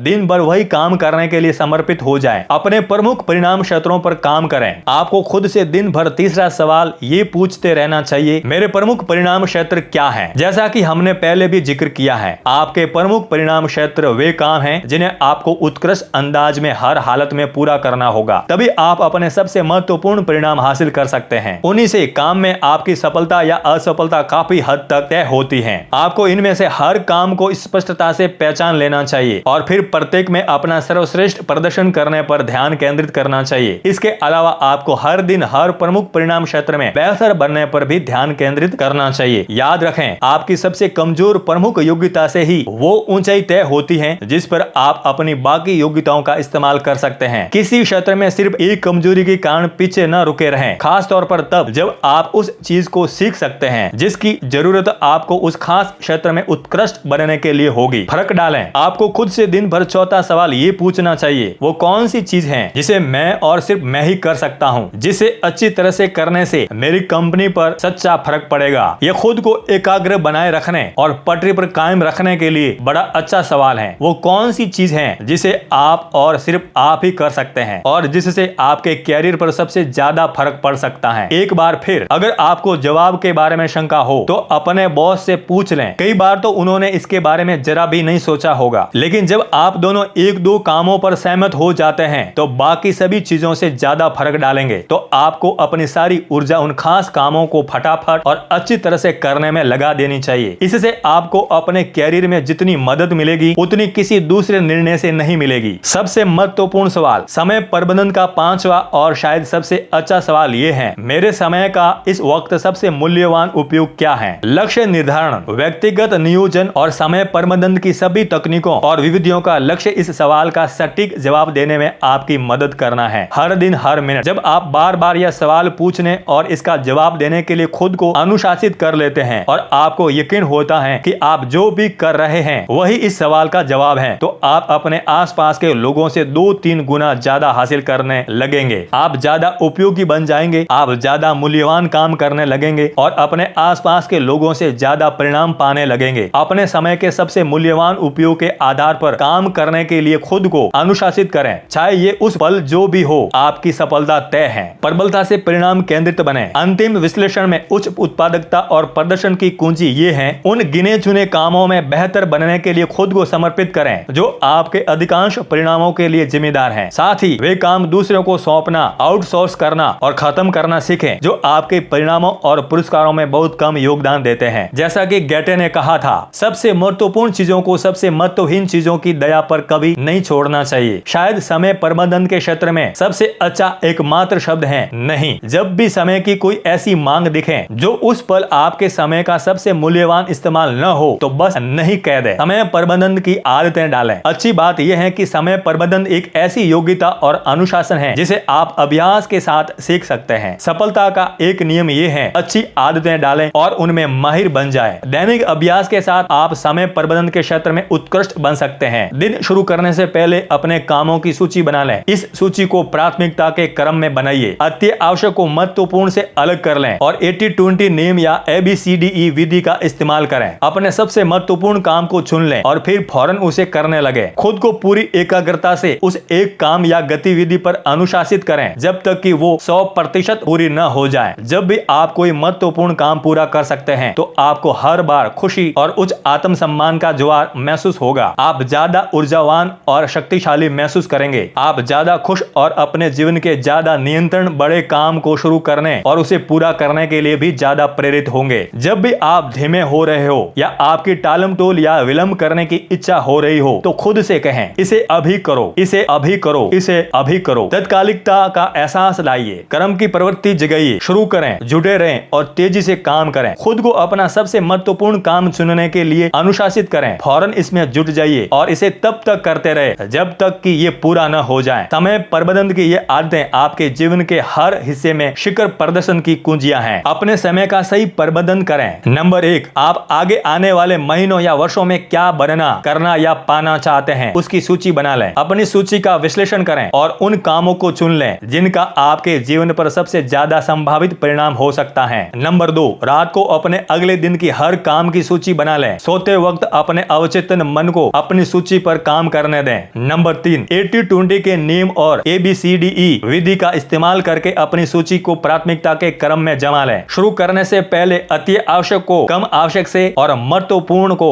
महत्वहीन से अलग कर लें। नंबर 4, सबसे महत्वपूर्ण काम चुनें जिसके पूरे होने या न होने का सबसे ज्यादा संभावित परिणाम हो। उस पर गोला लगाकर उसे अपना एक काम बना लें। नंबर 5, अपने सबसे महत्वपूर्ण काम को तत्काल शुरू कर दें और फिर उस एक काम पर पूरी एकाग्रता से तब तक अनुशासित हो जाएं जब तक कि वो 100% पूरा न हो जाए। चैप्टर 15, हर दिन अपने लक्ष्यों की समीक्षा करें। ये एक मनोवैज्ञानिक नियम है कि हम जो चीज पाने की इच्छा करते हैं उसकी छाप हमें अपने व्यक्तिपरक या अवचेतन मन पर छोड़नी चाहिए। कई बार मैं अपने श्रोताओं से पूछता हूँ, यहाँ बैठे कितने लोग अपनी आमदनी दुगना करना चाहते हैं? इसमें कोई हैरानी नहीं है कि हर व्यक्ति अपना हाथ उठा देता है। फिर मैं कहता हूँ, देखिए आपके लिए अच्छी खबर यह है, यहाँ बैठे हर व्यक्ति की आमदनी दुगनी हो जाएगी, पक्की गारंटी है, बेशर्ते आप पर्याप्त लंबा जिए। अगर आपकी आमदनी हर साल 3 से 4% बढ़ती है, जो जीवन की लागत में होने वाली औसत सालाना वृद्धि है, तो आपकी आमदनी लगभग 20 साल में दोगुनी हो जाएगी। लेकिन ये काफी लंबा इंतजार है। असल सवाल आमदनी दुगुनी करना नहीं है। असल सवाल तो ये है, आप इसे कितनी जल्दी दोगुना करते हैं। लक्ष्य हासिल करने की गति को दोगुना करना, ऐसी कई तकनीकें हैं जो व्यक्तिगत और वित्तीय लक्ष्यों को ज्यादा तेजी से हासिल करने में आपकी मदद कर सकती है। इस अध्याय में मैं आपको एक खास विधि बताना चाहता हूँ जिसने किसी भी अन्य विधि के मुकाबले ज्यादा लोगों को शून्य से शिखर पर पहुंचाया है। ये सरल, तेज, असरदार और इसके कारगर होने की गारंटी है, बेशर्ते आप इस पर अमल करें। इससे पहले मैंने कहा था, आप वही बन जाते हैं जिसके बारे में आप ज्यादा समय सोचते हैं। ये मान सत्य ही सारे धर्म, दर्शन, मनोविज्ञान और सफलता की बुनियाद है। जैसा कि मेरे एक टीचर जॉन बॉयल ने एक बार कहा था, जो भी आप अपने दिमाग में लगातार कायम रखते हैं वो आपको मिल सकता है। यही कुंजी है। सकारात्मक सोचना बनाम सकारात्मक जानना। आज बहुत से लोग सकारात्मक सोच के महत्व के बारे में बातें करते हैं। सकारात्मक सोच महत्वपूर्ण है लेकिन ये पर्याप्त नहीं है। अगर दिशा न दी जाए और नियंत्रण न किया जाए तो सकारात्मक सोच जल्द ही विकृत होकर सिर्फ सकारात्मक इच्छा और सकारात्मक आशा बनकर रह जाती है। हो सकता है कि सकारात्मक सोच प्रेरणा और उच्चतर उपलब्धि की शक्ति न बन जाए और अच्छी बुरी परिस्थितियों में जीवन के बारे में सिर्फ एक खुशनुमा नजरिया बनकर रह जाए। लक्ष्य हासिल करने में एकाग्र और प्रभावी बनने के लिए सकारात्मक सोच को सकारात्मक जानने में बदलना होगा। आपको अपने अस्तित्व की गहराई में इस बात पर पूरा यकीन रखना होगा कि आप किसी खास लक्ष्य को हासिल करने में जरूर सफल होंगे। आपको बिना किसी शंका के आगे बढ़ना होगा। आपको संकल्पित और दृढ़ बनना होगा। आपको अपनी अंतिम सफलता के बारे में दृढ़ विश्वास होना चाहिए कि कोई भी चीज आपको रोक नहीं सकती। अपने अवचेतन मन की प्रोग्रामिंग करें। सफलता के अडिग विश्वास के साथ अपने अवचेतन मन की प्रोग्रामिंग करने के लिए आप जो भी करते हैं उससे लक्ष्यों को ज्यादा तेजी से हासिल करने में मदद मिलती है। मैं यहाँ आपको जो विधि बताने जा रहा हूँ उससे दरअसल आपकी योग्यताएं और गुण कई गुना बढ़ सकते हैं। इससे आप अपनी वर्तमान स्थिति से अपनी मनचाही मंजिल पर ज्यादा तेज गति से पहुंच सकते हैं। एक महत्वपूर्ण मानसिक नियम है, जो भी छाप छूटती है वो व्यक्त जरूर होती है। आप अपने अवचेतन मन पर जो भी गहरी छाप छोड़ते हैं वो अंततः आपके बाहरी जगत में अभिव्यक्त होती है। मानसिक प्रोग्रामिंग में आपका मकसद आपके अवचेतन मन पर अपने लक्ष्यों की गहरी छाप छोड़ना है ताकि वे लॉक इन हो जाए और खुद अपनी शक्ति खींचे। इस विधि से आपको ऐसा करने में मदद मिलती है। सुनियोजन बनाम अनियोजन लक्ष्य निर्धारण। मैं कई सालों तक अपने लक्ष्य पर काम करता रहा था। उन्हें साल में 1 या 2 बार लिख लेता था और मौके मिलने पर उनकी समीक्षा भर कर लेता था। इससे मेरे जीवन में अविश्वसनीय फर्क पड़ा। अक्सर मैं जनवरी में पूरे साल के लक्ष्य की सूची बनाता था। उस साल दिसंबर में अपनी सूची की समीक्षा करते समय मैं ये पाता था कि मेरे अधिकांश लक्ष्य हासिल हो चुके हैं, जिनमें सबसे बड़े और अविश्वसनीय लगने वाले लक्ष्य भी शामिल थे। फिर मैंने वो तकनीक सीखी जिसने मेरी जिंदगी पूरी तरह बदल दी। मुझे पता चला कि अगर साल में 1 बार लक्ष्य लिखने में इतनी शक्ति है तो लक्ष्यों को ज्यादा बार लिखना तो और भी ज्यादा शक्तिशाली होगा। कुछ लेखक सुझाव देते हैं कि आप हर महीने 1 बार अपने लक्ष्य लिखें और उनकी समीक्षा करें। कई अन्य लेखक 1 सप्ताह में 1 बार ऐसा करने की सलाह देते हैं। मैंने ये सीखा है कि लक्ष्यों को हर दिन लिखने और बार बार लिखने से सबसे ज्यादा शक्ति मिलती है। अपने लक्ष्य हर दिन लिखें। इसकी तकनीक ये है, एक स्पाइरल नोटबुक लें जिसे आप हमेशा अपने साथ रखते हो। हर दिन अपनी नोटबुक खोलें और उसमें अपने 10-15 सबसे महत्वपूर्ण लक्ष्यों की सूची लिख लें। ऐसा करते समय लक्ष्यों की पुरानी सूची न देखें। ये काम हर दिन करें। जब आप ऐसा करेंगे तो कई उल्लेखनीय चीजें होगी। पहले दिन अपने लक्ष्यों की सूची लिखते समय आपको थोड़ा सोच विचार करना होगा। ज्यादातर लोगों ने जिंदगी में कभी अपने 10 शीर्षक लक्ष्यों की सूची बनाई ही नहीं है। दूसरे दिन जब आप पहली सूची को देखे बिना नई सूची बनाएंगे तो ये ज्यादा आसान होगा। बहरहाल आप जो 10-15 लक्ष्य लिखेंगे उनका वर्णन और प्राथमिकता का क्रम बदल जाएगा। कई बार तो पिछले दिन लिखा कोई लक्ष्य अगले दिन नजर ही नहीं आएगा। आप उसे भूल जाएंगे या फिर हो सकता है कि वो बाद में ज्यादा उचित समय पर दोबारा प्रकट हो जाए। हर दिन जब आप अपने 10 से 15 लक्ष्यों की सूची लिखेंगे तो आपकी परिभाषाएं ज्यादा स्पष्ट और पैनी बन जाएगी। आप अंततः हर दिन खुद को वही शब्द लिखते पाएंगे। आपके आसपास के जीवन के परिवर्तनों के साथ साथ आपका प्राथमिकता का क्रम भी बदलेगा। लेकिन लगभग 30 दिन बाद आप खुद को हर दिन वही लक्ष्य लिखते और दोबारा लिखते पाएंगे। आपकी जिंदगी उड़ान भरती है। इसी समय आपके जीवन में एक उल्लेखनीय चीज होगी, ये उड़ान भरने लगेगा। आप रनवे भर से भागते जेट में बैठे यात्री जैसा महसूस करेंगे। आपका कार्य जीवन और व्यक्तिगत जीवन नाटकीय रूप से बेहतर बनने लगेगा। आपका मस्तिष्क विचारों और ज्ञान से चमकने लगेगा। आप ऐसे लोगों और संसाधनों को अपने जीवन में आकर्षित करने लगेंगे जो आपके लक्ष्य हासिल करने में आपकी मदद करेंगे। आप तेज गति से तरक्की करने लगेंगे, कई बार तो इतनी तेज गति से कि आपको डर लगने लगेगा। हर चीज बहुत ही सकारात्मक तरीके से बदलने लगेगी। मैं इतने वर्ष में 23 देशों में भाषण दे चुका हूँ और 20 लाख से ज्यादा लोगों को संबोधित कर चुका हूँ। मैंने लाखों प्रतिभागियों को 10 लक्ष्यों का ये अभ्यास बताया है। मैं उन्हें जो अभ्यास देता हूँ वो आपको दिए गए अभ्यासों से ज्यादा सरल होता है। ये अभ्यास इस तरह है, मैं अपने श्रोताओं से 10 लक्ष्य की एक सूची बनाने को कहता हूँ जो वे आने वाले साल में हासिल करना चाहते हैं। मैं उनसे कहता हूँ कि वे उस सूची को साल भर बाद खोलें। जब वे 1 साल बाद सूची खोलते हैं तो ऐसा लगेगा जैसे जादू की छड़ी घूम गई है। लगभग हर मामले में उनके 10 में से 8 लक्ष्य हासिल हो चुके होंगे, कई बार तो बहुत उल्लेखनीय तरीकों से। मैंने ये अभ्यास दुनिया भर में हर भाषा और संस्कृति के लोगों को दिया है। लगभग हर मामले में जब मैं उनके शहर और देश में दोबारा लौटता हूँ तो मुझसे बात करने के लिए लोग लाइन बनाकर आते हैं, जैसा शादी के रिसेप्शन में होता है। फिर वे मुझे कहानी बताते हैं 1 साल या ज्यादा समय पहले 10 लक्ष्य लिखने से उनकी जिंदगी कितनी बदल गई है। इस विधि पर काम करना। इस अध्याय में हम जिस अभ्यास पर चर्चा कर रहे हैं उसमें आप इन लोगों को मिले परिणामों से ज्यादा बड़े और ज्यादा तीव्र परिणाम पाना सीखेंगे। कारण स्पष्ट है, इन लोगों ने अपने लक्ष्य सिर्फ 1 बार लिखे थे। आपके परिणाम दुगने या तुगने हो जाएंगे और 5 या 10 गुना भी बढ़ जाएंगे जब आप लक्ष्य निर्धारण की उस शक्ति का इस्तेमाल करते हैं जिस पर हमने पहले बातचीत की है। यानी जब आप अपने लक्ष्य हर दिन लिखते हैं। आपको इस अभ्यास से अधिकतम लाभ पाने के लिए कुछ खास नियमों का पालन करना होगा। सबसे पहले तो आपको 3P के फॉर्मूले का पालन करना होगा। आपके लक्ष्य सकारात्मक होने चाहिए, पॉजिटिव, वर्तमान में होने चाहिए, प्रेजेंट, और व्यक्तिगत भी होने चाहिए। पर्सनल, पॉजिटिव, प्रेजेंट और पर्सनल, ये 3 P का फॉर्मूला है। अपने अवचेतन मन को सक्रिय कर दें। आपका अवचेतन मन सिर्फ वर्तमान काल में कहे गए सकारात्मक कथनों से सक्रिय होता है। इसलिए आप अपने लक्ष्य इस तरह लिखते हैं जैसे आप उन्हें पहले ही हासिल कर चुके हो। मैं अगले 12 महीने में $50,000 कमाऊंगा। ये लिखने के बजाय आप लिखते हैं मैं हर साल $50,000 कमाता हूँ। आपके लक्ष्य सकारात्मक तरीके से व्यक्त भी होने चाहिए। मैं धूम्रपान करना छोड़ दूंगा या मैं कुछ पाउंड वजन घटा लूंगा। ऐसा कहने के बजाय ये कहें मैं नॉन स्मोकर हूँ या मेरा वजन इतने पाउंड है। आपका आदेश सकारात्मक होना चाहिए क्योंकि आपका अवचेतन मन नकारात्मक आदेश को प्रोसेस नहीं कर सकता। ये सिर्फ सकारात्मक वर्तमान काल के कथन को ही ग्रहण करता है। तीसरे P का मतलब है व्यक्तिगत। जिंदगी के हर लक्ष्य की शुरुआत मैं शब्द से करें और उसके बाद किसी क्रिया को लगाइए। आप ही ब्रह्मांड में एकमात्र व्यक्ति हैं जो अपने संदर्भ में मैं शब्द का प्रयोग कर सकते हैं। जब आपके अवचेतन मन को मैं शब्द से शुरू होने वाला आदेश मिलता है तो ऐसा लगता है जैसे किसी फैक्ट्री को हेड ऑफिस से उत्पादन करने का आदेश मिला हो। ये उस लक्ष्य को वास्तविकता में बदलने के लिए तत्काल काम में जुट जाता है। मिसाल के तौर पर आप ये नहीं कह सकते हैं मेरा लक्ष्य हर साल $50,000 कमाना है। इसके बजाय आप कहते हैं मैं हर साल $50,000 कमाता हूँ। अपने हर लक्ष्य को इस तरह लिखें मैं कमाता हूँ, मेरा वजन है, मैं जीतता हूँ, मैं कार चलाता हूँ, मैं ऐसे ऐसे मकान में रहता हूँ, मैं पहाड़ पर चढ़ता हूँ और आगे भी इसी तरह। अपने लक्ष्यों के लिए डेडलाइन तय कर लें। अपने दैनिक लिखित लक्ष्यों की शक्ति बढ़ाने के लिए हर लक्ष्य की एक डेडलाइन तय करके उसे लिख लें। मिसाल के तौर पर आप लिख सकते हैं मैं 31 दिसंबर तक हर महीने औसतन $5,000 कमाता हूँ। इसके बाद वो साल भी लिख लें। जैसा कि हमने पहले वाले अध्याय में बात की थी, आपका मस्तिष्क डेडलाइंस से प्रेम करता है और विवशता तंत्र में तरक्की करता है। भले ही आप ये न जानते हो कि लक्ष्य कैसे हासिल होगा, लेकिन हमेशा खुद को एक पक्की डेडलाइन दे। याद रखें, नई जानकारी मिलने पर आप कभी भी डेडलाइन बदल सकते हैं, लेकिन ये सुनिश्चित करें कि आप हर लक्ष्य के बाद विस्मयदेही बोधक चिन्ह की तरह ही डेडलाइन भी लिखें। आप इसे कितनी शिद्दत से चाहते हैं। हर दिन अपने 10 लक्ष्यों को लिखने का ये अभ्यास एक इम्तिहान है। इम्तिहान ये तय करता है कि आप इन लक्ष्यों को कितनी शिद्दत से हासिल करना चाहते हैं। अक्सर आप एक बार लक्ष्य लिख लेंगे लेकिन उसे दोबारा लिखना भूल जाएंगे कि आप या तो सचमुच उस लक्ष्य को किसी दूसरी चीज जितना हासिल नहीं करना चाहते या फिर आपको सचमुच यकीन नहीं है कि आप उस लक्ष्य को हासिल कर सकते हैं। आप हर दिन अपने लक्ष्य को लिखने और दोबारा लिखने में जितने ज्यादा अनुशासित होंगे, आप इस बारे में उतने ही ज्यादा स्पष्ट बन जाएंगे कि आप सचमुच क्या चाहते हैं और आपको उतना ही ज्यादा विश्वास हो जाएगा कि उसे पाना संभव है। प्रक्रिया पर भरोसा करें। जब आप अपने लक्ष्य लिखना शुरू करते हैं तो हो सकता है कि आपको जरा भी अंदाजा न हो कि वे कैसे हासिल होंगे। ये महत्वपूर्ण नहीं है। महत्वपूर्ण तो बस ये है कि आप उन्हें हर दिन लिखें और दोबारा लिखें और इस बात पर पूरा विश्वास रखें कि जब भी आप उन्हें लिखते हैं तो आप हर बार अपने अवचेतन मन पर उनकी गहरी छाप छोड़ रहे हैं। एक निश्चित बिंदु पर आपको उन पर पूरा विश्वास हो जाएगा और आप भरोसा करने लगेंगे कि आपका लक्ष्य हासिल हो सकता है। जब आपका अवचेतन मन आपके लक्ष्यों को चेतन मन के आदेशों के रूप में स्वीकार कर लेता है तो यह आपके सभी शब्दों और कार्यों को उन लक्ष्यों के तालमेल में बैठाने लगेगा। आपका अवचेतन मन ऐसे लोगों और परिस्थितियों को आपके जीवन में आकर्षित करने लगेगा जो लक्ष्य हासिल करने में आपकी मदद कर सकती है। आपका मानसिक कंप्यूटर दिन में 24 घंटे काम करता है। आपका अवचेतन मन उस विशाल कंप्यूटर की तरह काम करता है जो कभी बंद नहीं होता। यह हमेशा आपके लक्ष्यों को हकीकत में बदलने में मदद करता रहता है। लगभग आपके कुछ किए बिना ही आपके लक्ष्य आपके जीवन में साकार होने लगेंगे, कई बार तो बहुत उल्लेखनीय और अप्रत्याशित तरीकों से। कुछ साल पहले मैं लॉस एंजलिस में एक बिजनेसमैन से मिला जिसके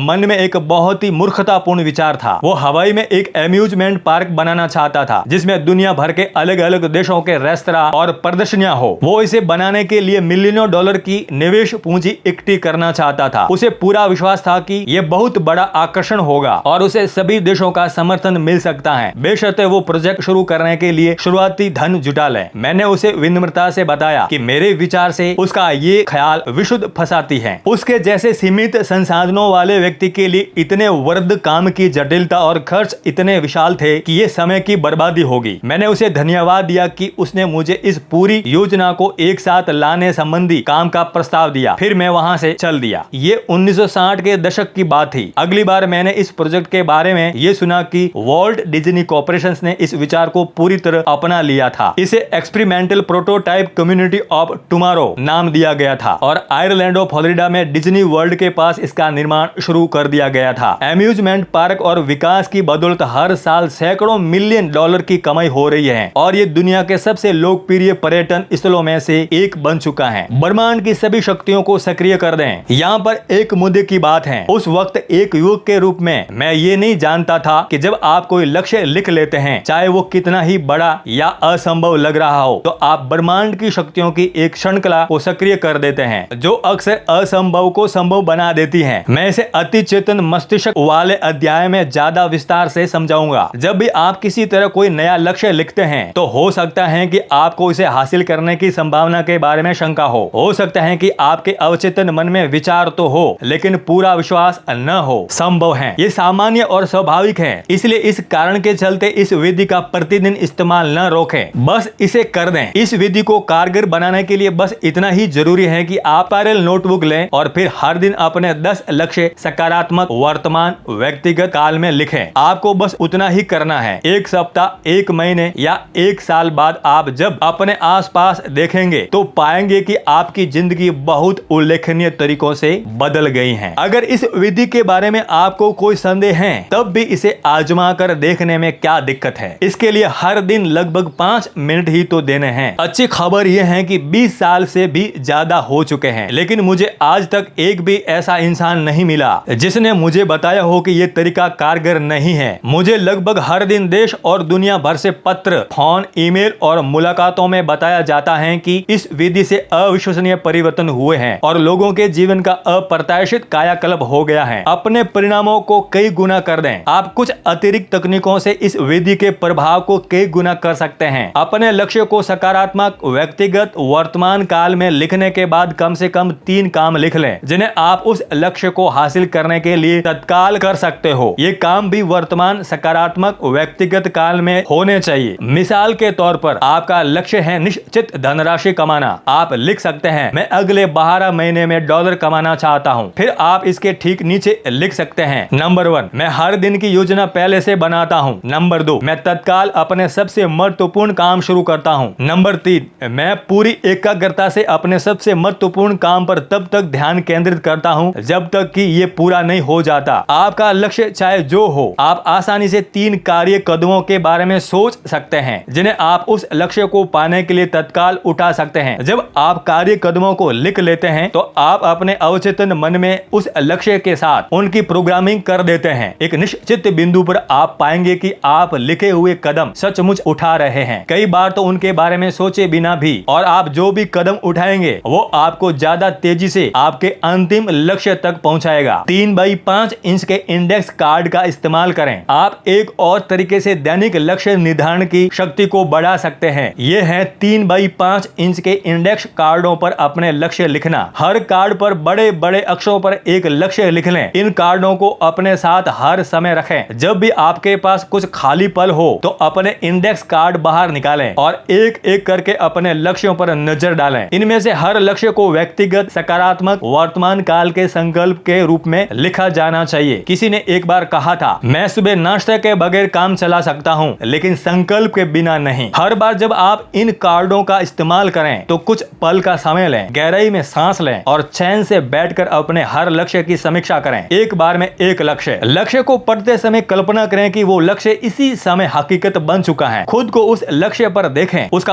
आनंद लें और उसे हासिल करने की खुशी महसूस करें। इसका एक विकल्प ये है कि अपने इंडेक्स कार्ड पढ़ते समय उन विशिष्ट कदमों की कल्पना करें जिन्हें आप उस लक्ष्य को हासिल करने के लिए तत्काल उठा सकते हैं। आपको ये कल्पना करनी चाहिए कि आप सचमुच वे कदम उठा रहे हैं। फिर रिलैक्स हो जाइए और अगले लक्ष्य पर पहुंच जाइए। आदर्श स्थिति में आपको हर दिन कम से कम 2 बार इंडेक्स कार्डों पर लिखे लक्ष्यों की समीक्षा करनी चाहिए। उन्हें अपने साथ रखें और दिन भर उनकी समीक्षा करते रहें। मानसिक प्रोग्रामिंग का सबसे अच्छा समय दिन में 2 बार ऐसा समय आता है जो लक्ष्य लिखने के लिए आदर्श होता है। ये आपके इंडेक्स कार्ड को पढ़ने और समीक्षा करने के लिए भी आदर्श है। ये है रात को सोने से ठीक पहले का समय और सुबह उठने के ठीक बाद का समय, ऑफिस जाने से पहले। जब आप अपने लक्ष्य को दोबारा लिखते हैं और उनकी समीक्षा करते हैं तो आप अपने अवचेतन मन में उनकी प्रोग्रामिंग कर देते हैं। फिर अवचेतन मन के पास आपके लक्ष्य पर रात भर काम करने का मौका होता है। जब आप सो रहे होते हैं, सुबह उठने पर आपके मन में अद्भुत अद्भुत विचार आएंगे कि आप अपने लक्ष्य हासिल करने के लिए क्या कर सकते हैं या किन लोगों से मदद मांग सकते हैं। जब आप अपना दिन शुरू करने से पहले सुबह अपने लक्ष्य दोबारा लिखते हैं और उनकी समीक्षा करते हैं तो आप दिन भर सकारात्मक सोच और सकारात्मक कर्म के लिए अपनी प्रोग्रामिंग कर देते हैं। जिस तरह सुबह शारीरिक व्यायाम आपके शरीर को चुस्त बनाता है, उसी तरह सुबह अपने लक्ष्यों की समीक्षा करने से आपका मस्तिष्क चुस्त बन जाता है और आपको दिन भर अपने सर्वश्रेष्ठ स्वरूप में बनाए रखता है। हर दिन सुबह और रात को अपने लक्ष्य दोबारा लिखने और उनकी समीक्षा करने का परिणाम ये होगा कि आप अपने अवचेतन मन में उनकी और भी ज्यादा गहरी छाप छोड़ेंगे। आप धीरे धीरे सकारात्मक सोच से सकारात्मक जानने की ओर बढ़ने लगेंगे। आप एक गहरा और अटल विश्वास विकसित करेंगे कि आपके लक्ष्य हासिल हो सकते हैं और उनका हासिल होना सिर्फ समय की बात है और आप सही होंगे। हर दिन अपने लक्ष्यों की समीक्षा करें। नंबर 1, आज ही एक स्पाइरल नोटबुक लें और उसमें 10-15 लक्ष्य लिख लें जिन्हें आप निकट भविष्य में हासिल करना चाहते हो। नंबर 2, 3x5 इंच के इंडेक्स कार्ड बना लें और उन पर अपने लक्ष्य सकारात्मक, व्यक्तिगत और वर्तमान काल में लिख लें। जहां भी जाइए इन कार्डों को अपने साथ रखें। नंबर 3, हर रात सोने जाने से पहले मानसिक कल्पना में ये तस्वीर देखें जैसे आप अपने लक्ष्य हासिल कर चुके हो। नंबर 4, उन 3 कामों के बारे में सोचें जिन्हें आप अपने हर लक्ष्य को हासिल करने के लिए कर सकते हो। हमेशा विशिष्ट कार्यों के संदर्भ में सोचें जिन्हें आप कर सकते हो। नंबर 5, पुरानी सूची पर नजर डालें बिना हर दिन अपने लक्ष्य दोबारा लिखते रहे जब तक कि आपको पूरा विश्वास न हो जाए कि लक्ष्यों का हासिल होना तय है।